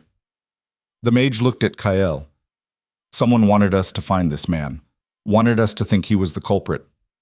Another trap, another layer of deception." "Then who..." Kael began. The explosion cut him off. It came from somewhere deep in the fortress, a concussive boom that shook the hall's foundations. Dust rained from the ceiling. People screamed, diving for cover. Mira was moving before the echoes faded, barking orders, organizing evacuation. Kael stood, his expression hard. "The Eastern Wing," he said. "That came from the Eastern Wing, where the archives were located, where all the research on the Draven curse was kept." Veira was already running. She burst into the corridor to find it filled with smoke, acrid and choking. Flames licked at tapestries, consumed wooden beams. Servants fled in panic while soldiers rushed toward the blaze with buckets and blankets. "The archives!" someone shouted. "The whole section's going up!" Veira pushed through the chaos, her healer's instincts screaming. Fire was the worst way to die, slow, agonizing, the smoke suffocating you before the flames even touched skin. She reached the archive entrance to find it blocked by fallen debris. Through the gaps, she could see flames devouring centuries of knowledge, reducing books and scrolls to ash. And in the center of the inferno, chained to a pillar, Alara. The girl was unconscious, her head lolling forward, smoke already darkening her face. She had minutes at most before the flames reached her, or the smoke finished what the conspirators had started. "Veira, don't..." Someone grabbed her arm, trying to pull her back. She wrenched free and dove through a gap in the debris. The heat hit like a physical blow.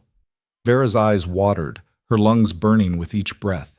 She stumbled forward, using her cloak to shield her face, navigating by memory through the smoke-choked room. Alara was barely breathing when Veira reached her. The chains were iron, locked tight. No key. No time. Veira looked around desperately. A fallen beam, still burning at one end. She grabbed it, ignoring the pain as heat seared her palms, and used it as a lever against the chains. Nothing. "Come on!" she gasped, throwing all her weight against the beam. "Come on!" The chain snapped. Alara collapsed into Veira's arms, dead weight. Veira tried to lift her, but the girl was too heavy, and the smoke was making Veira's vision swim. She was going to die here. They both were.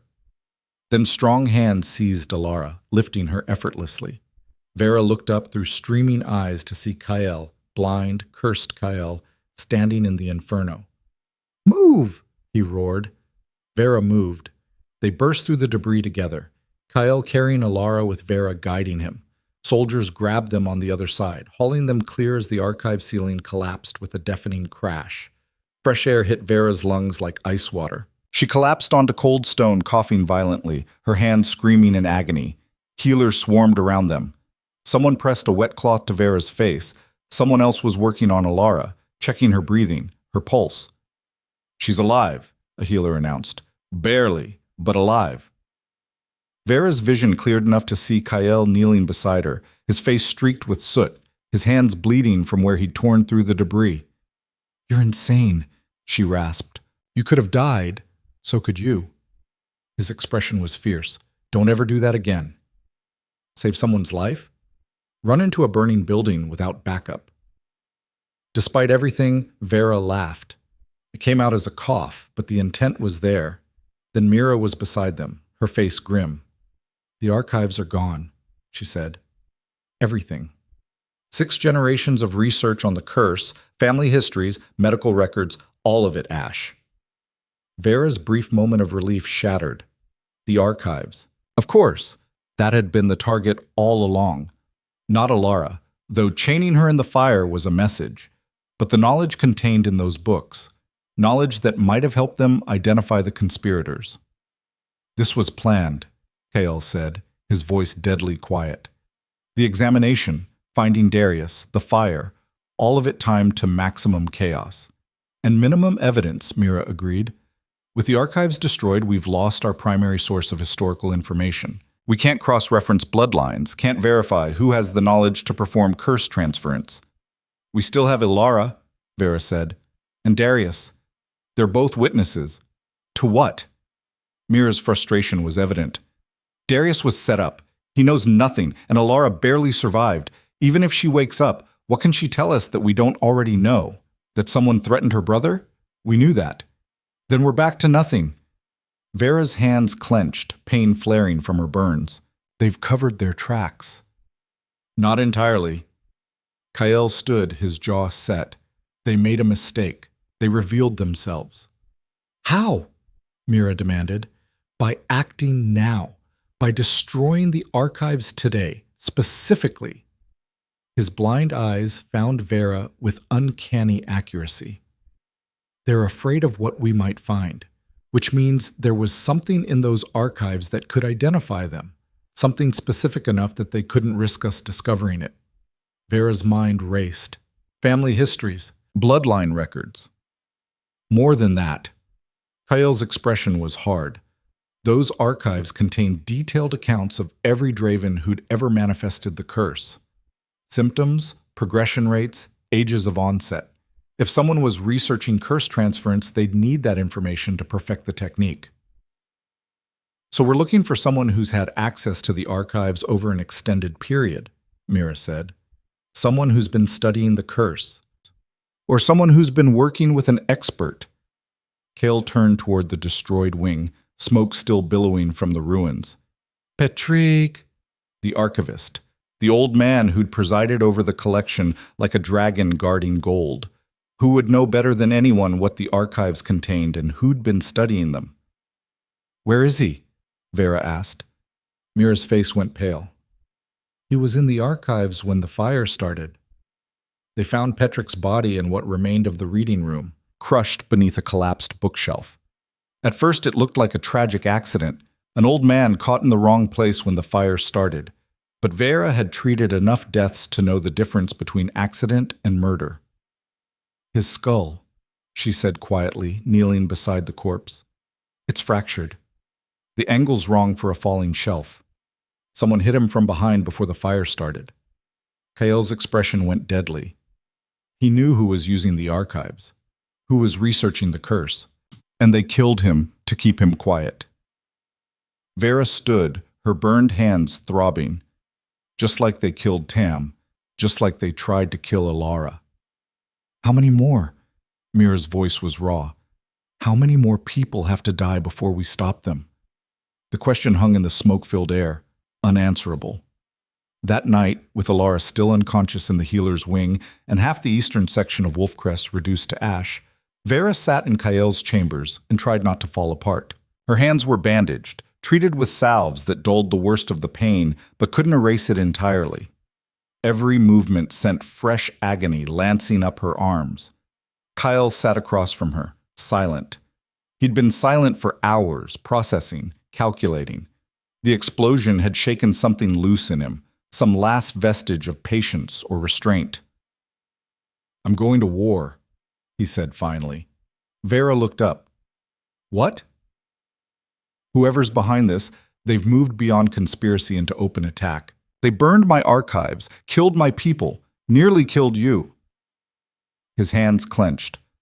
I'm done playing defensive. Tomorrow, I'm declaring martial law. Every noble in this fortress goes under house arrest until we identify the conspirators.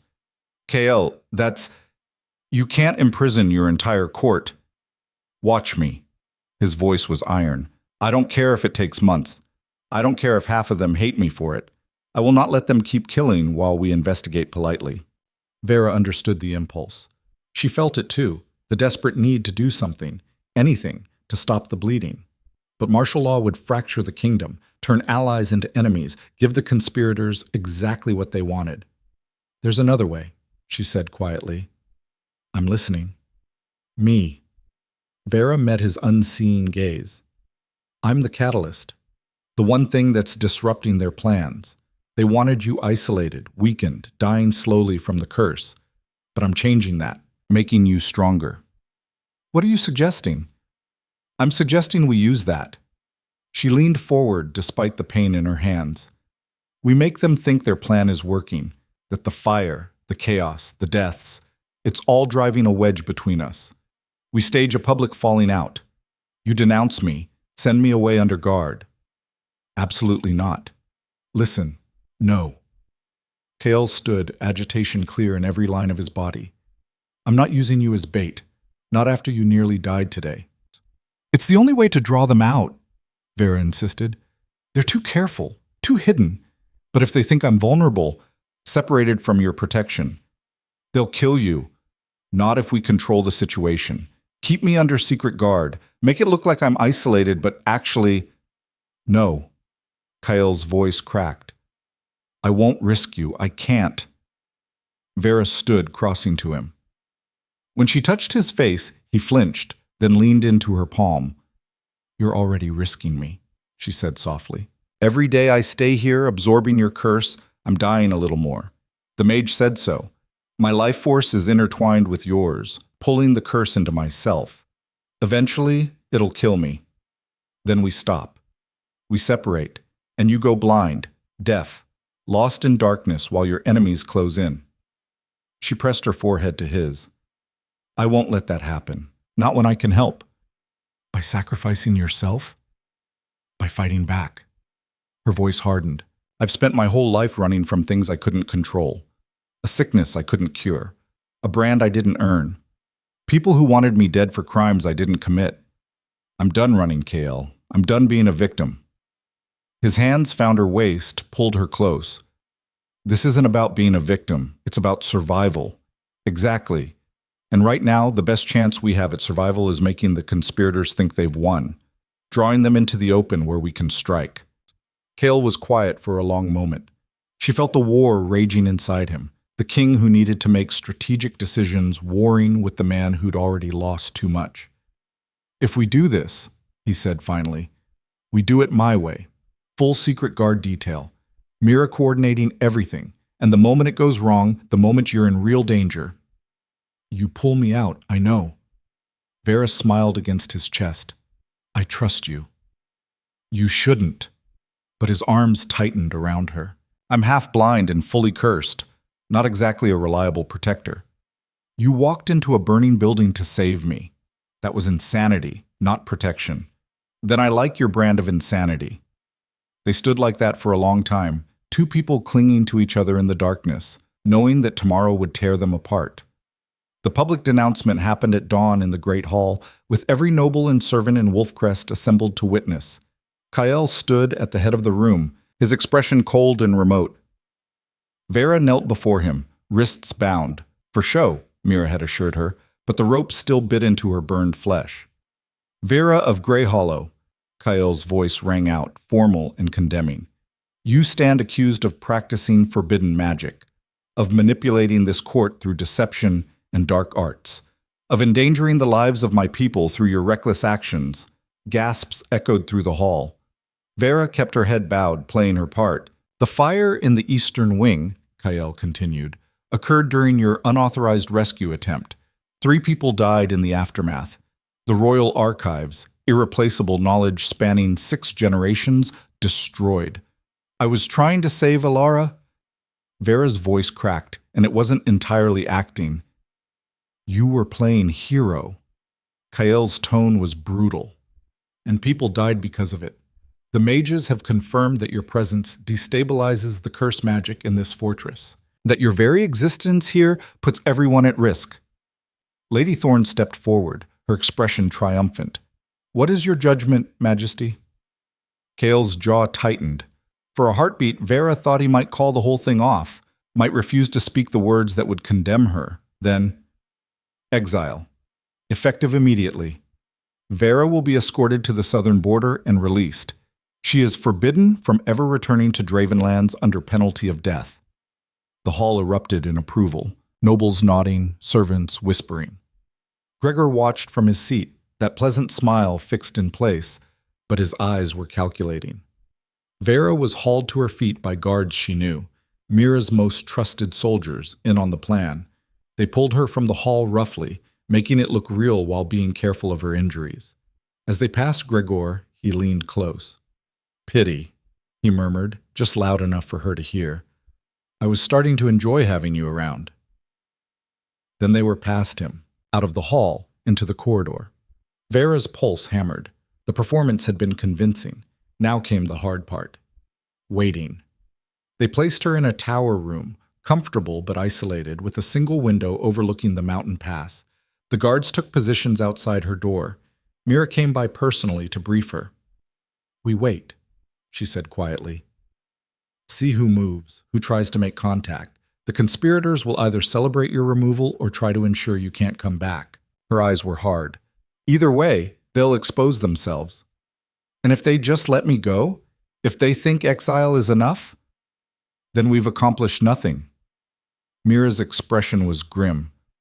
But I don't think they will. You know too much. You've seen too much. They can't risk you talking, even in exile. She was right.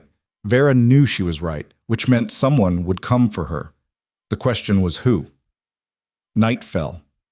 Veira sat by the window watching snow fall in thick curtains, turning the world ghostly white. Her hands ached.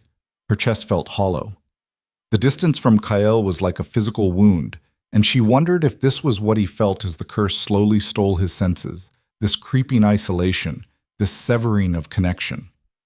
Somewhere in the fortress, he was alone too, playing his part, pretending to be relieved she was gone. The thought made her want to scream. Instead, she waited. Midnight came and went. The guards changed shifts. Veira dozed fitfully, jerking awake at every small sound.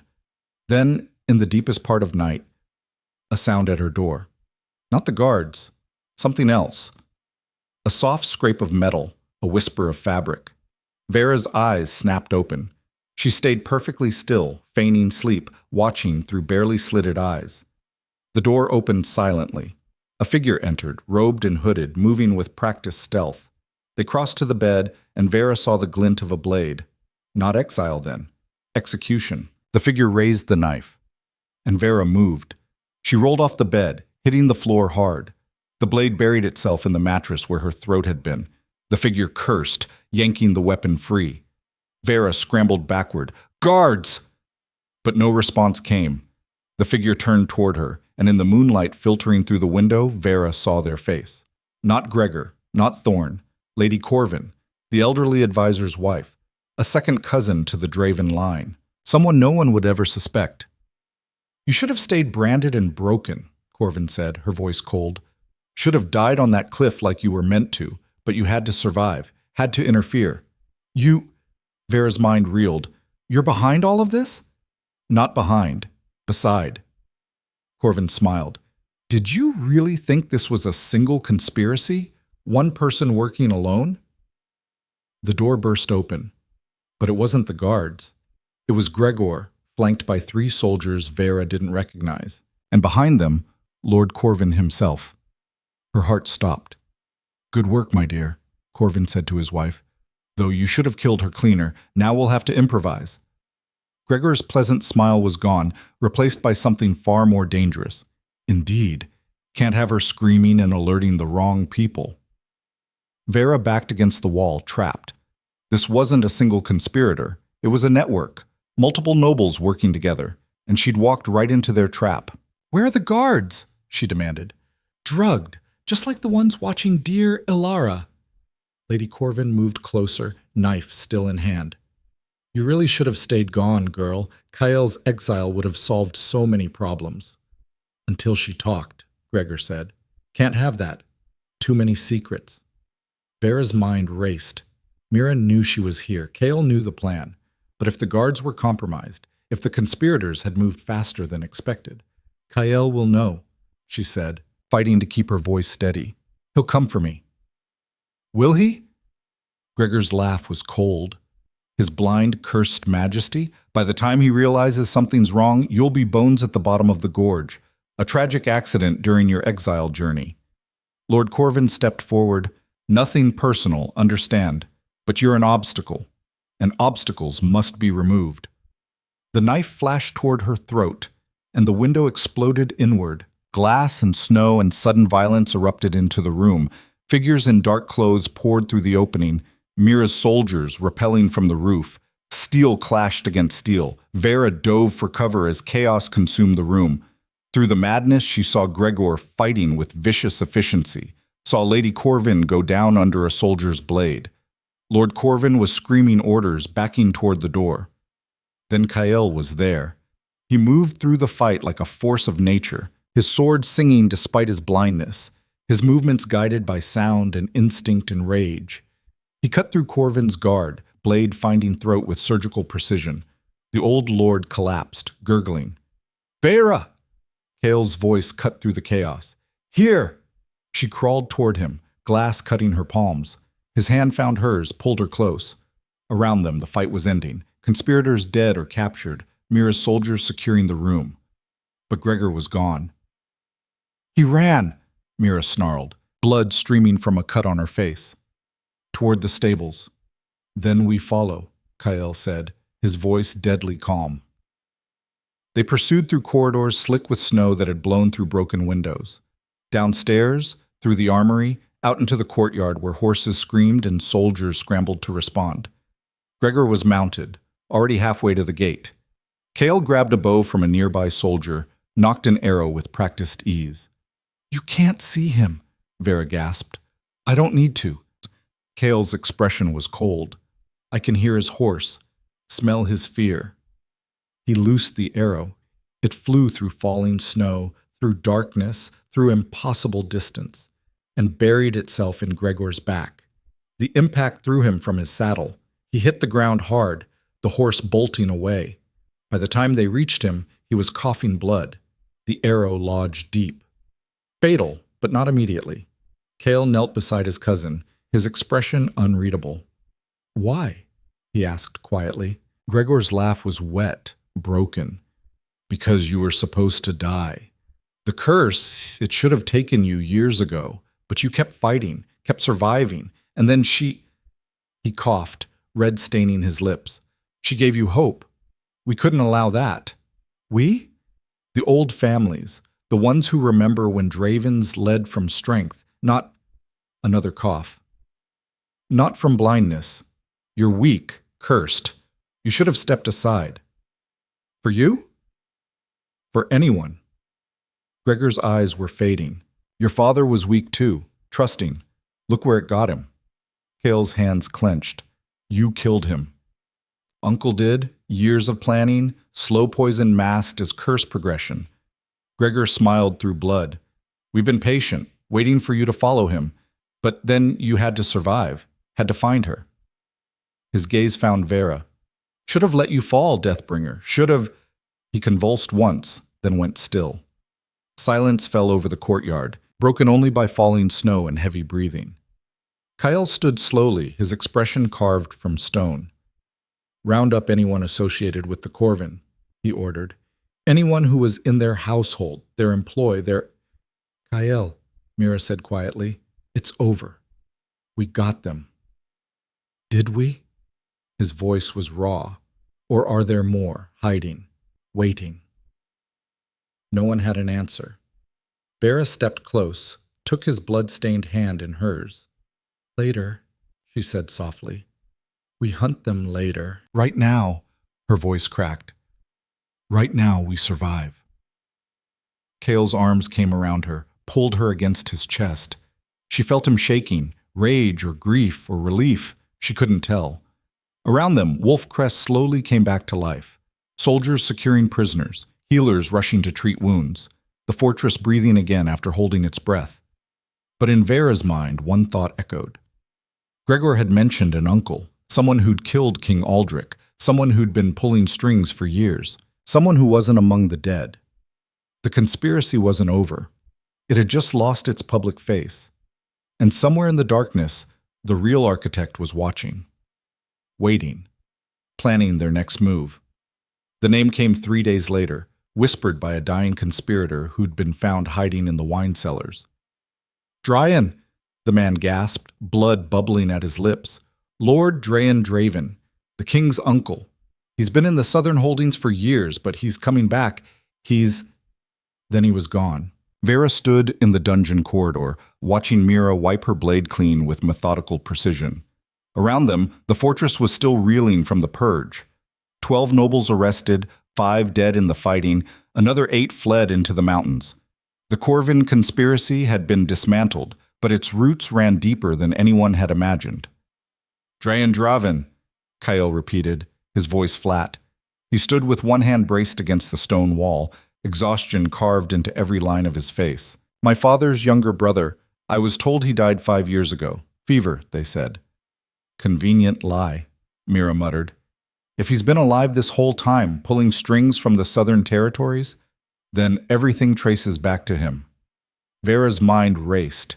The curse experiments, your father's death, the conspiracy to kill you and seize the throne. Cale's jaw tightened. How long until he moves? He already is. Mira pulled out a crumpled dispatch, one of several they'd found in Gregor's chambers. This arrived 2 days before the fire. It's coded, but we broke it. Dryan's forces are marching north, 3,000 men, maybe more. They'll reach Wolf Crest in a week. The number hit like a physical blow.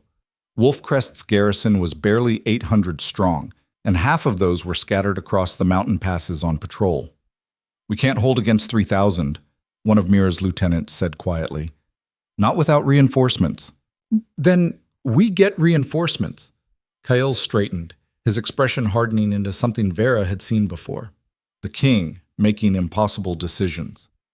Send word to the allied clans, call in every favor, every blood debt. I want every sword we can muster on these walls in 6 days. That's not enough time. Make it enough. Kale turned toward the stairs. And find out everything we can about Dryan. His tactics, his weaknesses, his goals. If he's been orchestrating this for years, he didn't do it for nothing. Back in Kyle's study, Veira helped him out of his blood-stained shirt, her hands gentle on the burns and cuts that marked his skin. He'd fought like a demon in the courtyard battle, moving with a ferocity that had terrified even his own soldiers. You're going to get yourself killed, she said quietly, pressing a salve-soaked cloth to a gash on his shoulder. Probably. His smile was bitter. But at least I'll see it coming now. It was true. The curse had continued to weaken in Veira's presence, each touch, each shared moment pulling the darkness from Kael's senses and into hers. His sight was clearer than it had been in years, his hearing sharp, his other senses returning in fragments. But Veira could feel the price. Her own vision sometimes blurred at the edges. Sounds came muffled, as if through water, and there was a weight in her chest that hadn't been there before, a cold pressure that made breathing difficult. The curse was transferring, just like the experiments had shown. But instead of a forced magical ritual, it was happening through connection, through proximity, through whatever bond had formed between them. She was dying to keep him alive. "Stop," Kael said, his hand catching hers. "I can feel you thinking. I'm not... You're worried about the curse, about what it's doing to you." His fingers tightened. "So am I." Veira wanted to argue, to tell him she was fine, but the lie wouldn't come. Instead, she leaned her forehead against his bare shoulder and let herself be tired for a moment. "We need a different solution," she whispered. "Something that doesn't kill either of us." "I know." His arms came around her. "But right now, we have a more immediate problem. An army marching on our gates, led by a man who's been planning this coup for over a decade." "What does he want?" "The throne, obviously. But more than that." Kael pulled back, his gray eyes troubled. "My father used to talk about Dryan sometimes. Said he was brilliant but ruthless. That he believed the Draven bloodline should rule through strength, not diplomacy. That the curse made us weak, and weakness had no place on the throne. So he wants to replace you with someone uncursed. Or end the bloodline entirely and start fresh." Kael's expression darkened. "The southern holdings have always been more militaristic. If Dryan's been building an army there, training soldiers loyal only to him. He's planning to wipe out everyone with Draven blood and install himself as a new dynasty." The implications were staggering. This wasn't just a coup. It was genocide.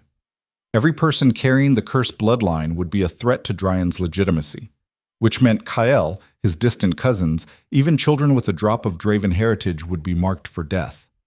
"We can't let him reach Wolfcrest," Veira said. "If he gets here with that army, we're finished, I know." Kael moved to the window, staring out at the mountains with eyes that could finally see them clearly. "But we're outmanned and outmaneuvered. Even with reinforcements, we're looking at a siege we can't win. Then we don't fight a siege." Kael turned sharply. "What?" Veira's mind was racing, pieces clicking together. Dryan's been in the shadows for years, building power, manipulating events, staying hidden. He's expecting you to hole up in Wolfcrest and wait for him to come break down the walls. Because that's our only option. No. Veira moved to the map table, studying the terrain between Wolfcrest and the southern territories. It's the expected option, but what if we do the opposite? What if we take the fight to him? Mira, who'd been standing guard at the door, stepped forward. "That's suicide. We'd be marching our small force directly into his army. Not our whole force, a strike team." Veira's finger traced a route through the mountain passes. Small, fast, able to move through terrain his larger army can't navigate. We hit him before he expects it, before he's ready. "And do what?" Kael asked, though she could hear the interest in his voice. "Kill him? His army won't just dissolve if their commander dies. No, but they'll fracture. These are southern soldiers loyal to Dryan personally, not to any cause or kingdom. Without him, they're just mercenaries. We offer them gold to go home, and most will take it." Mira was nodding slowly. "It could work. If we move fast, if we hit hard enough." "It's insane," Kael said. "So was walking into a burning building," Veira shot back. "So was trusting a branded fugitive you found on a cliff. You've been making insane decisions since the moment we met, and they've kept you alive." His smile was quick and sharp. "Fair point. There's another factor." Veira moved closer, lowering her voice. "Your curse is weakening. You can see better than you have in years. If Dryan's expecting to face a blind king, if he's planned his strategy around your limitations, then I have an advantage he won't see coming." Kael's expression shifted, calculation replacing doubt. "Mira, how many of our best fighters could we mobilize without leaving Wolfcrest defenseless? 50, maybe 60. Any more, and we risk leaving the fortress vulnerable to other threats. 60, then. Your best, people who can move fast and fight hard. Kael's hands clenched on the map table. We leave in 2 days. Hit Dryan's forces while they're still in the passes, before they reach open ground where numbers matter. And if we fail? Mira asked quietly. Then Wolfcrest falls either way. Kael's voice was hard. At least this way, we die fighting. The next 2 days were a blur of preparation. 60 soldiers, Mira's most trusted fighters, were pulled from regular duty and briefed on the mission. Weapons were sharpened, supplies packed, routes memorized.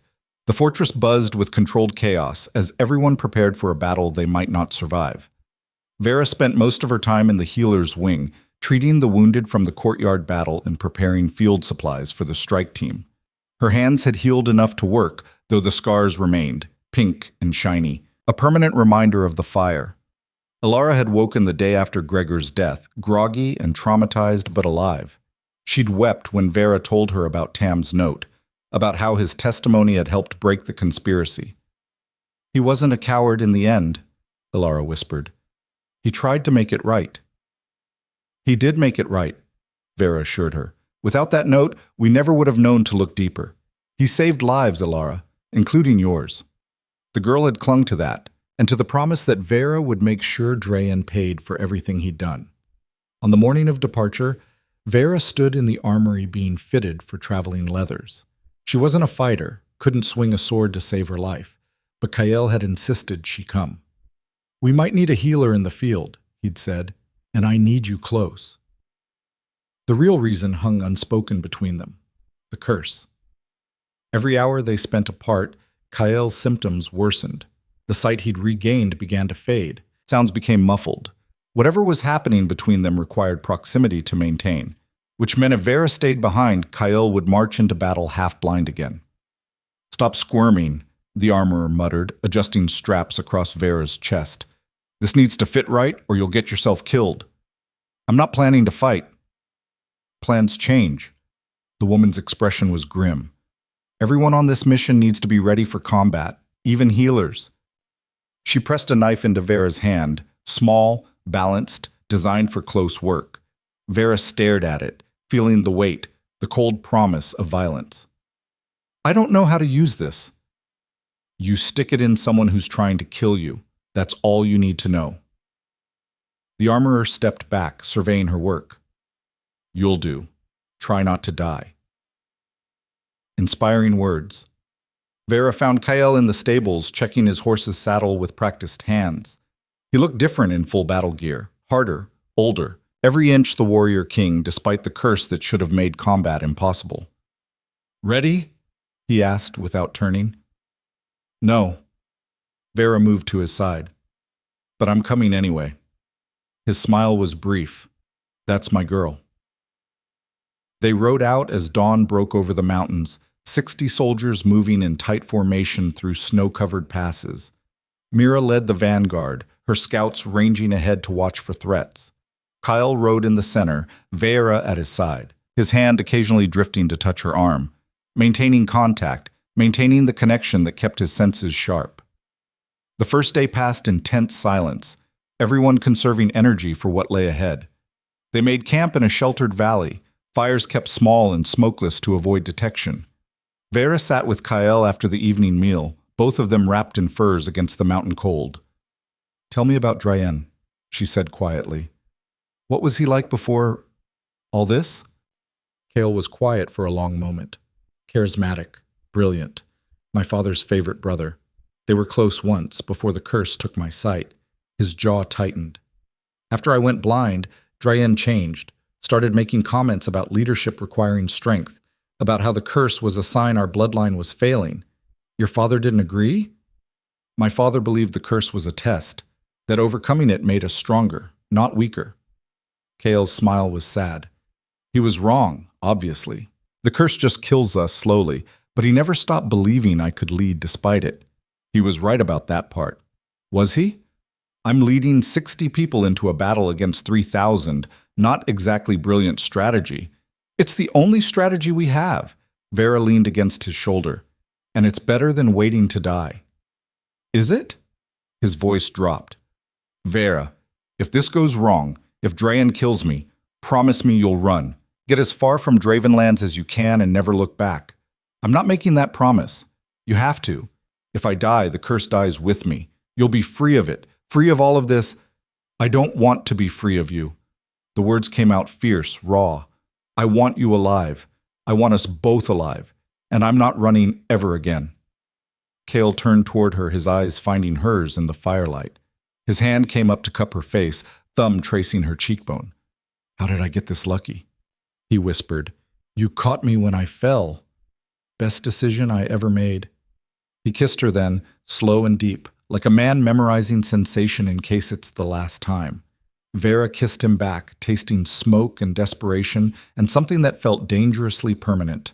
When they finally broke apart, Mira was standing a respectful distance away, her expression carefully neutral.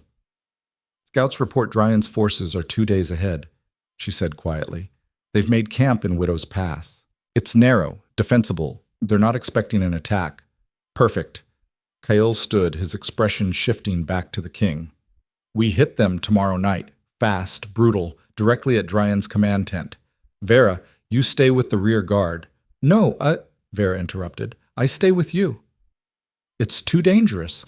So is having your curse flare up in the middle of battle because we're too far apart. Her voice was hard. I'm coming.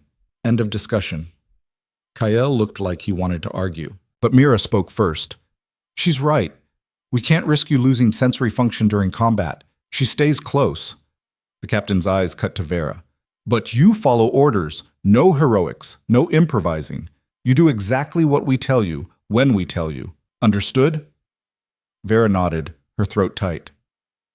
They struck at midnight the next day, moving through Widow's Pass like ghosts. The narrow canyon walls amplified every sound, but Mira's soldiers moved with practiced silence, closing on Drayan's camp from 3 directions. Veira stayed pressed against Kael's side, her heart hammering so hard she was sure the enemy would hear it. Around them, soldiers readied weapons, waiting for the signal. Then Mira's hand dropped. They hit like an avalanche, 60 soldiers pouring into a camp of 3,000, but targeting only one section, the command area where Drayan's banners flew. Steel clashed against steel, men screamed, fires erupted as tents were set ablaze. Kael fought like a demon possessed, his sword singing through the chaos. Veira saw him cut down 3 men in as many heartbeats, his restored sight giving him an edge his opponents didn't expect. He moved with absolute confidence, no hesitation, no blindness to exploit. Veira stayed close, knife in hand, her healer's instinct screaming at the violence, but her survival instinct stronger. When a soldier lunged at her, she did exactly what the armorer had taught her, stuck the blade in him and twisted. The man went down gasping. Veira stumbled back, horrified at what she'd done, but Kael was already there, pulling her forward. "Keep moving!" he shouted over the din. "Don't stop!" They fought through to the command tent, Mira's soldiers creating a corridor of bodies. Inside, maps and battle plans covered a large table. And standing in the center, armed and ready, Lord Drayan Draven. He was older than his portrait suggested, gray streaking his dark hair but still powerfully built. His eyes, the same storm gray as Kael's, fixed on his nephew with cold calculation. "So," Drayan said conversationally, as if they weren't surrounded by battle. "The blind king finally shows his teeth." "I'm not blind anymore," Kael said quietly, his sword level. "Thanks to her." Drayan's gaze cut to Veira. "The Deathbringer, yes, I heard. My nephew's little miracle." His smile was cruel. "Tell me, boy, do you know what she's doing to you? What the curse transference is costing her?" Kael's grip on his sword tightened, but he didn't respond. "She's dying," Drayan continued. "Every day you spend together, she takes more of the curse into herself. In 6 months, maybe a year, she'll be the one going blind, the one losing her senses." He stepped forward. "And you'll watch it happen, powerless to stop it. Just like your father watched your mother die birthing you." Veira felt Kael flinch beside her. "That's why I'm doing this," Drayan said, almost gently. "Not for power. Not for the throne. For the bloodline. The curse needs to end, Kael, and the only way to end it is to end everyone who carries it." "Including yourself?" Kael asked. I'm willing to make that sacrifice. After you and your cursed spawn are dead, after every last carrier is eliminated, yes, I'll fall on my own sword. Clean slate, new dynasty. One that doesn't carry this poison. You're insane. I'm practical. Drayan drew his own blade. You want to fight me? Fine. We settle this the old way. You and me. Winner takes the throne, and the responsibility of ending this curse once and for all. Outside, the battle still raged, but inside the tent, the world narrowed to 2 men and a lifetime of betrayal. Kyle stepped forward. Veira, get back. Kyle, now! She retreated, watching helplessly as uncle and nephew circled each other. They were evenly matched in size, but Drayan had years more experience, decades of combat training that Kyle, blind for most of his life, had never received. This was going to end badly. Drayan struck first, his blade a silver blur. Kale parried, but barely, the force of the blow driving him back. They exchanged a flurry of strikes, steel ringing against steel, neither gaining advantage. Then Drayan scored first blood, a shallow cut across Kyle's ribs that made him hiss in pain. You're good, Drayan admitted. Better than I expected, but you're still learning to see, still adjusting to sensory input after years of darkness. You're fighting with a handicap you don't even realize. He was right. Veira could see it. The slight hesitation in Kyle's movements, the overcorrection when estimating distance. His restored sight was a gift, but it was also new, untrained. He was fighting like someone still learning to trust their eyes. You're going to lose, Drayan said, pressing his advantage. And when you do, I'll make it quick. The girl, though, his eyes cut to Veira. She'll die slowly, burned as a witch probably. The people need a scapegoat for all the death you've caused. Kyle's rage blazed in his eyes. He attacked with renewed fury, driving Drayan back, but it was reckless, uncontrolled, exactly what his uncle wanted. Drayan's blade slipped past Kyle's guard and opened a deep gash in his shoulder. Kale stumbled, blood pouring from the wound. He tried to raise his sword, but his arm wouldn't respond properly. The injury had severed something critical. Drayan raised his blade for the killing blow, and Veira moved. She didn't think, didn't plan, just grabbed a burning brand from a brazier and hurled it directly at Drayan's face. The older man jerked back instinctively, and in that heartbeat of distraction, Kyle struck. His blade took Drayan through the chest, punching through ribs and lung. The older man gasped, blood bubbling at his lips. You! Drayan coughed, red staining his teeth. Cheated. I survived, Kale corrected, which is what you never understood. The curse didn't make us weak. It made us adapt, made us find strength in places you never thought to look. He twisted the blade. Drayan collapsed, his eyes already glazing. He tried to speak, but only blood came out. Then he was still. Outside, the sounds of battle were fading. Mira's voice rose above the chaos, calling for surrender. Without their commander, Drayan's forces were fracturing exactly as Veira had predicted. Mercenaries with no loyalty, no reason to die for a dead man's cause. Kale swayed, his hand pressed to his wounded shoulder. Veira was beside him instantly, tearing strips from her shirt to bind the injury. You're hurt. I'm alive. His good hand caught hers. Thanks to you. I just threw a torch. You saved my life. He pulled her close despite the blood, despite the pain. Again. Mira burst into the tent, surveyed the scene, and allowed herself a grim smile. It's over. Most of Drayan's forces are surrendering. Some fled into the mountains, but she stopped, seeing Drayan's body. Is he dead? Very, Kyle confirmed. Good. Mira's smile widened. Then we've won. The word felt foreign. Won. After weeks of conspiracy and death and fighting shadows, they'd actually won. But as Veira helped Kyle out of the tent and into the cold mountain air, she felt the curse shift inside her, saw the edges of her vision blur just slightly, felt that cold weight in her chest grow heavier. They'd won the battle. But the war against the curse was far from over. The return to Wolfcrest took 3 days, slowed by wounded soldiers and prisoners. Drayan's surviving forces had scattered or surrendered, and Kyle had offered the same deal Veira had suggested, gold to go home, or service in Wolfcrest garrison with full pardons. Most took the gold. By the time they reached the fortress gates, word had already spread.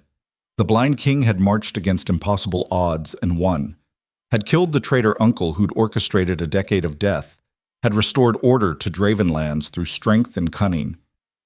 The people lined the walls, cheering as Kael rode through. Not the cautious respect they'd shown before, but genuine adulation. He'd proven himself in the oldest way possible, through combat, through victory, through blood. Veira rode beside him, exhausted and aching, and trying not to think about what the mages would say when they examined her. The curse was definitely transferring. She could feel it like a living thing inside her, cold and patient and hungry. But Kael was alive, the kingdom was safe, and for now, that had to be enough. The council convened that evening in the Great Hall. Nobles who'd survived the purge alongside new advisors Kael had promoted from the ranks. Lady Thorne was notably absent, arrested for conspiracy after evidence had been found linking her to the Corvins. "The threat is ended," Kael announced, standing at the head of the table without the hesitation that had once marked his movements. "Dryan is dead. His co-conspirators are dead or imprisoned. The Draven bloodline is secure." "Thanks to her," one of the newer nobles said, gesturing at Veira, "the Deathbringer who saved the king." The words were spoken without irony. Veira looked around the table and saw respect where before there'd been only suspicion, fear replaced by gratitude. It was unsettling. "Veira of Grey Hollow," Kael said formally, "has proven herself a loyal friend to this kingdom. She deserves our thanks and our protection." "More than that," Corvin said quietly. The old advisor looked diminished after his wife's betrayal, but his voice was steady. "She deserves recognition. Lands, title, a place in this court." Murmurs of agreement echoed around the table. Kael's expression softened. "What do you say, Veira? Would you accept a formal position in Wolfcrest? Royal healer, perhaps? Or advisor to the crown?" Veira looked at these people, nobles who'd wanted her dead weeks ago, now offering her power and respect. It should have felt like victory. Instead, it felt like a cage. "I don't want a title," she said quietly. "Or lands, or position. I just want—" She met Kael's eyes. "I just want to help, however I can." His smile was warm, genuine. "Then you'll have that, in whatever form you choose." The council approved with minimal dissent. Veira was granted the title of Royal Physician and a suite of rooms in the fortress's east wing, far from the burned archives, in a section that got morning sun. It should have felt like an ending, like the story was complete. But that night, alone in her new chambers, Veira stood at the window and watched her reflection in the glass. Her eyes looked darker than they had that morning. The edges of her vision were definitely blurring, and when she held up her hand, her fingers trembled with a weakness that hadn't been there before. The curse was accelerating. A knock at her door made her turn. Kael entered without waiting, his expression troubled. "The mages examined you today," he said without preamble, "while we were in the council meeting." Veira's stomach dropped. "What did they find?" "That you're carrying approximately 40% of my curse, that it's growing faster than they expected, and that if we don't find a way to reverse it—" His voice cracked. "You have a year, maybe less." The words should have terrified her, should have made her scream or cry or demand answers. Instead, Veira felt only calm. "Then we have a year to find a solution," she said simply. "Veira, we've survived everything else. Conspiracies, fires, battles. We'll survive this too."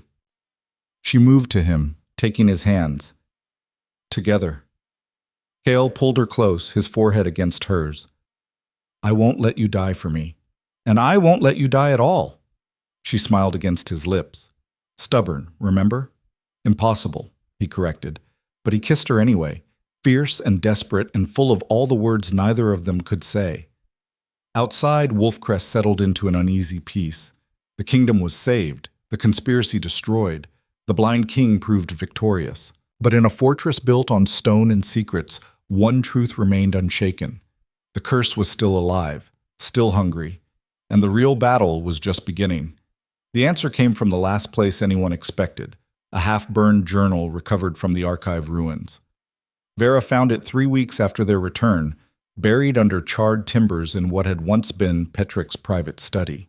The leather binding was scorched, pages brittle and smoke-damaged, but the text inside was still legible. Barely. She brought it to Kael's chambers at midnight, her hand shaking so badly she nearly dropped it twice on the stairs. "Look at this," she said, spreading the journal on his desk. Petrick kept personal notes, research he didn't share with anyone. Kael leaned over the pages, his restored sight allowing him to read the cramped handwriting. His expression shifted from curiosity to shock to something that might have been hope. He knew, Kael breathed. Petrick knew how the curse worked, the actual mechanism. Veira's finger traced a passage near the middle. He theorizes the curse isn't actually bound to Draven blood. It's bound to Draven power, to the throne itself. That's impossible. The curse has always followed bloodlines. Has it? Or has it always followed whoever held power? Veira flipped pages, finding another section. Look, Petrick tracked every Draven who manifested the curse over 6 generations. Every single one was either the ruling monarch or the direct heir. Siblings didn't get it. Distant cousins didn't get it. Only the person in line for the throne. Kael sat down heavily. Then it's not genetic, it's political? It's magical, but tied to succession rather than blood. Veira kept reading, her heart pounding. Petrick believed the curse was originally placed on the throne itself by a rival kingdom. A way to ensure Dravens could never rule effectively. They'd always be compromised, always weakening, always vulnerable. And it transfers to whoever's next in line automatically. Unless Veira found the passage she'd been looking for. Unless the cursed ruler voluntarily relinquishes power, breaks the line of succession, then the curse has nowhere to anchor. The implications crashed down like an avalanche. "You're saying I need to abdicate," Kael said slowly. "I'm saying that might be the only way to break this." Veira's voice was shaking. "If the curse is tied to power, to the throne, then removing yourself from succession removes the anchor. The magic has nowhere to go. And the curse just disappears?" Petrick thought it might disperse, return to whoever originally cast it, if they're still alive, or just dissipate into nothing. She met his eyes. "It's not certain, but it's the only theory that explains why transference experiments worked, because the curse was never truly genetic. It was just passed down through the same family because they kept holding power." Kael stood, pacing to the window. Outside, Wolfcrest glittered under moonlight, every stone and tower a responsibility he'd carried since he was barely 20. "If I abdicate," he said quietly, "who rules? Gregor's dead. Draen's dead. Most of the bloodline was wiped out in the conspiracy. There are still distant cousins, people with Draven heritage who've never been in line for the throne." Veira moved to his side. "Or you could establish a new succession. Choose someone based on merit rather than blood. That would tear the kingdom apart. The old families would never accept. The old families just tried to kill you." Her voice was hard. "Maybe it's time to stop caring what they accept." Kael laughed, the sound bitter. "You're asking me to give up everything. The throne, my birthright, the legacy my father died protecting. I'm asking you to live." Veira's hands found his. "To break this curse before it kills us both. To choose a future over a legacy. And if Petrick's wrong, if abdication doesn't work, then we'll find another way. But Kael..." Her voice cracked. "We're running out of time. I can barely see out of my left eye anymore. My hearing's going. In another month, maybe 2, I'll be where you were. And you'll be back in the darkness." His jaw tightened. "I won't let that happen." "Then let go." She pressed her forehead to his. "Let go of the throne, of the expectations, of the burden you've carried your whole life. Choose yourself. Choose us." Kael was silent for a long time, his hands tight on hers. Finally, he spoke. "I need to think about this." It wasn't the answer Veira wanted, but it was honest. She left him alone with Petrick's journal and his impossible decision. The next 3 days were agony. Kael barely left his study, poring over the journal, consulting with the mages, searching for any other option. Veira watched her vision continue to deteriorate, watched her hands develop the same tremor that had marked Kael's early curse symptoms. The fortress noticed. Servants whispered. Nobles exchanged worried glances.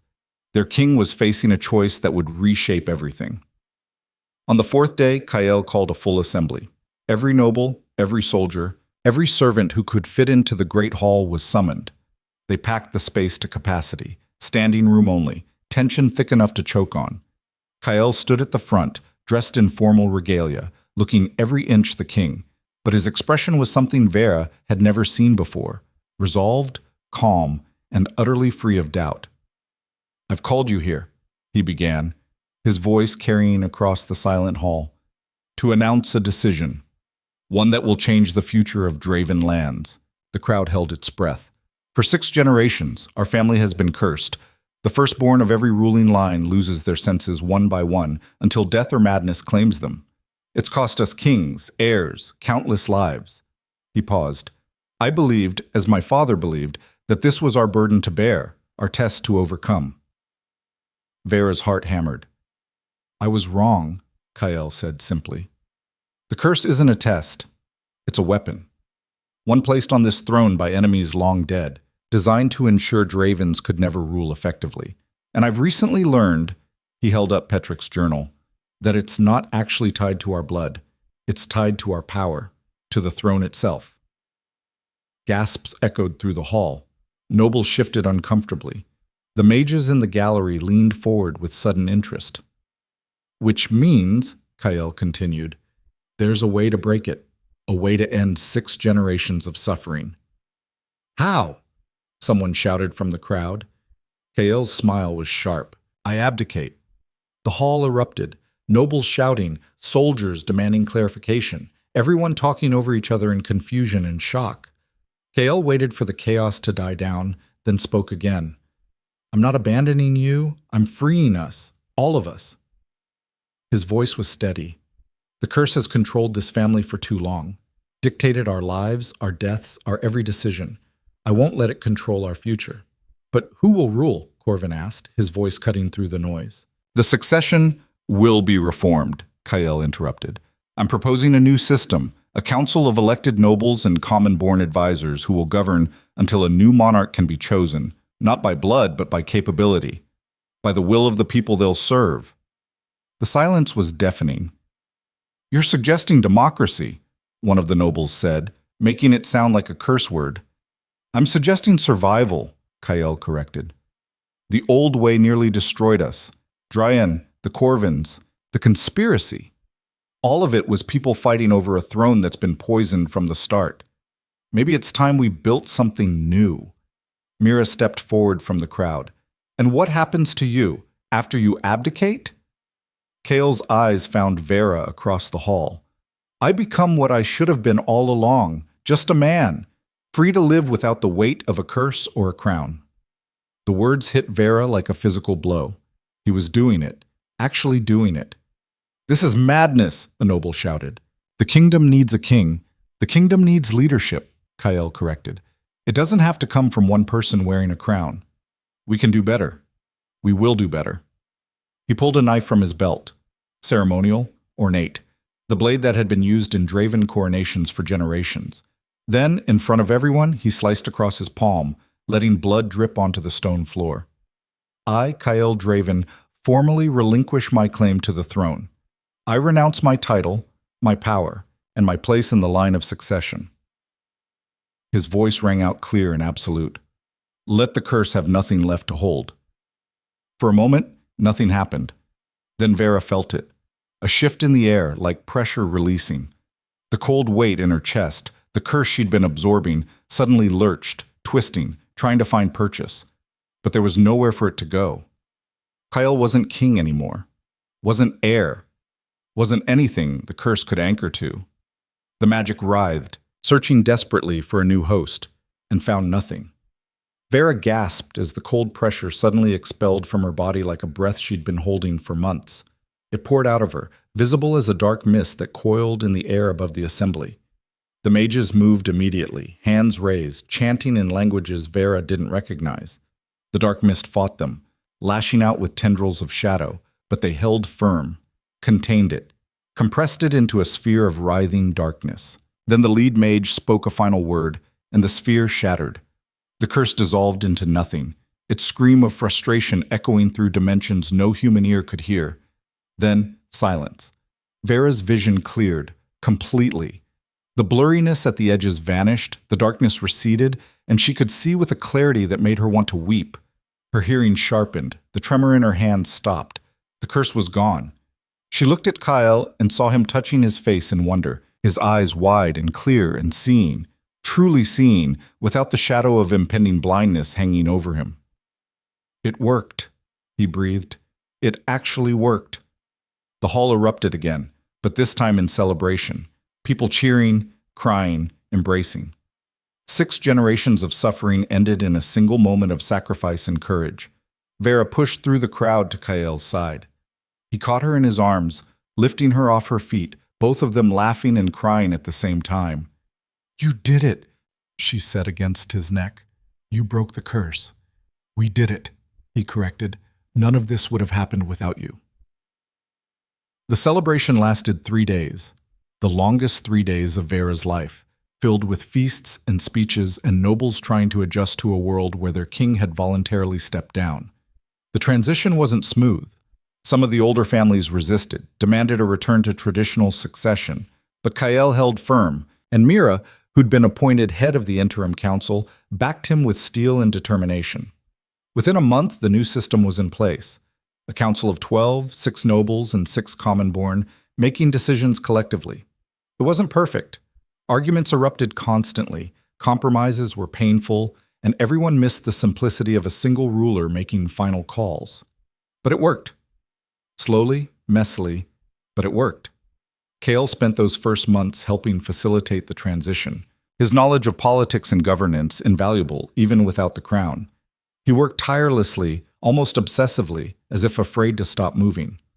Veira watched him burn himself out and finally intervened on a cold evening 2 months after the abdication. "You're going to collapse," she said, finding him in what had been his study, but was now just a room he used sometimes. "I'm fine." "You're exhausted, you barely sleep, you skip meals? There's too much to do. The council needs you alive and functional, not dead from overwork." She pulled the papers from his hands. "Kyle, stop." He looked at her, really looked, and she saw the fear behind his eyes. "I don't know who I am anymore," he said quietly. "I've been king since I was 20. The curse defined every decision I made, and now both of those things are gone, and His hands clenched. "I don't know what I'm supposed to be."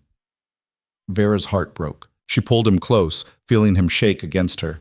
"You're supposed to be you," she said. "Not a king, not a cursed man, just Kyle. And you're supposed to figure out who that is one day at a time." "What if I don't like who that is?" "Then you become someone you do like."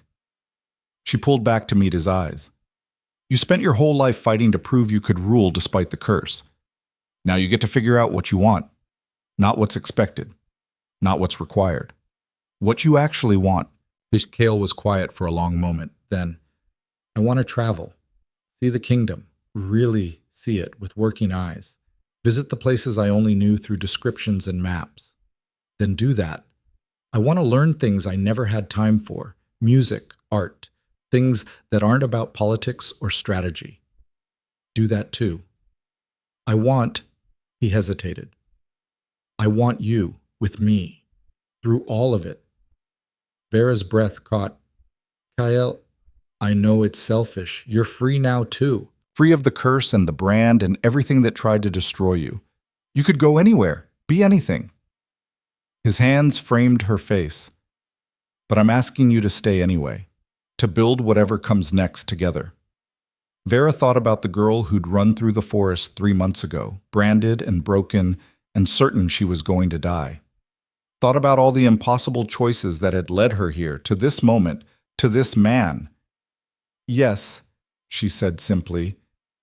"Yes? Yes, I'll stay. Yes, I'll travel with you. Yes to all of it." She kissed him, slow and certain. "Because you're right. I could go anywhere. But there's nowhere I'd rather be than with you." They left Wolfcrest a week later, when the spring thaw made the mountain passes navigable, Just two people on horseback, traveling light, no destination in mind beyond somewhere new. Mira saw them off at the gates, her expression torn between happiness and worry. "You know the council's going to fall apart without you," she told Kael. "Then they'll learn to put it back together." His smile was free of burden. "You don't need me, Mira. You never did. Doesn't mean I won't miss you." She clasped his arm. "Stay safe, both of you." "We'll try," Veira promised.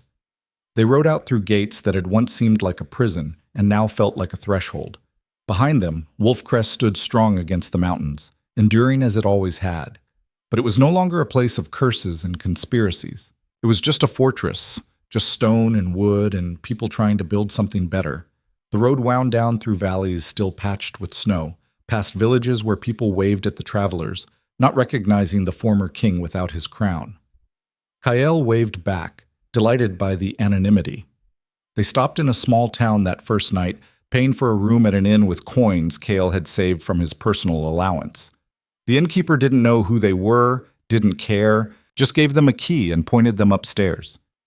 In the small, simple room, Kael stood at the window, looking out at unfamiliar streets with wonder. "I've never done this before," he said. "Just traveled. No guards, no schedule, no one expecting anything from me." "How does it feel?" Veira asked, wrapping her arms around him from behind. "Terrifying." He turned in her embrace. "And perfect." They made love that night without the shadow of the curse hanging over them, without the weight of impossible decisions waiting, just two people who'd survived hell and chosen each other anyway. Afterward, lying in the darkness with Veira's head on his chest, Kael spoke quietly. "I was so angry when I first went blind. Felt like the world was punishing me for something I didn't do." His fingers traced patterns on her shoulder. "Spent years trying to prove I was more than the curse, that I could be strong despite it. You were. Maybe. But I was also miserable, always fighting, always pushing, never allowing myself to just be." He pressed a kiss to her hair. "You taught me that." "I didn't teach you anything. I was too busy trying not to die. You taught me that survival isn't the same as living, that sometimes the strongest thing you can do is let go." His arms tightened. "You saved me, Veira. Not from the curse, from myself." Veira felt tears prick her eyes. "You saved me too. From running, from shame, from believing I was what that brand said I was." "What are you instead?" She thought about it. "Someone who survived. Someone who fought back. Someone who gets to choose what comes next." I like that answer. They fell asleep tangled together, two people who'd been broken by the world and put themselves back together, piece by piece, scar by scar. They traveled for 6 months, moving from town to village to city, seeing the kingdom Kael had ruled but never really known. They met farmers and merchants and artisans, helped repair a bridge in one village, delivered a baby in another. Lived simply, honestly, without pretense. Everywhere they went, they heard stories about the blind king who'd defeated a conspiracy and broken a generations-old curse, about the Deathbringer who'd saved the kingdom. The tales were exaggerated, mythologized, turned into legends. Neither of them corrected the stories. Let people believe what they wanted. They were just travelers now. In a coastal city called Whitehaven, Veira started teaching at a healer's academy, sharing the knowledge she'd spent years accumulating. Kael took odd jobs, helping at a shipyard, working with a carpenter, learning skills he'd never had time for as king. They rented a small house near the water, simple but comfortable, made friends who didn't care about titles or curses, built a life that was theirs alone. One evening, a year after they'd left Wolfcrest, a messenger arrived with a letter sealed with Mira's mark. Veira opened it with trembling hands, afraid of what news it might contain. But the letter was brief and triumphant. "The council system is working. We just held our first open election for 2 new council seats. A blacksmith and a schoolteacher won. The old nobles are furious, which means we're doing something right. The kingdom's changing, Kael, becoming something better. You were right to let go. Thank you for showing us we could. Come visit sometime. We miss you." Veira read it aloud to Kael, who smiled that crooked smile she loved. Think we should go back? He asked. Someday, when we're ready. She set the letter aside. But not yet. We're not done being selfish. Is that what we're doing? Being selfish? Absolutely. Veira moved to straddle his lap. We spent months saving everyone else. Now we're saving ourselves. Kael's hand settled on her hips. I can live with that. They made love as the sun set over the ocean, painting the sky in shades of gold and crimson. And for the first time in either of their lives, the future felt open. Uncertain, yes, but open. 2 years after leaving Wolfcrest, Veira discovered she was pregnant. The news terrified them both, not because they didn't want a child, but because of the question that haunted every quiet moment. What if the curse came back? They returned to Wolfcrest for the birth, wanting the best healers and mages available. The fortress welcomed them like heroes, and Mira nearly crushed them both in her embrace. You got fat, she told Kael, poking his stomach.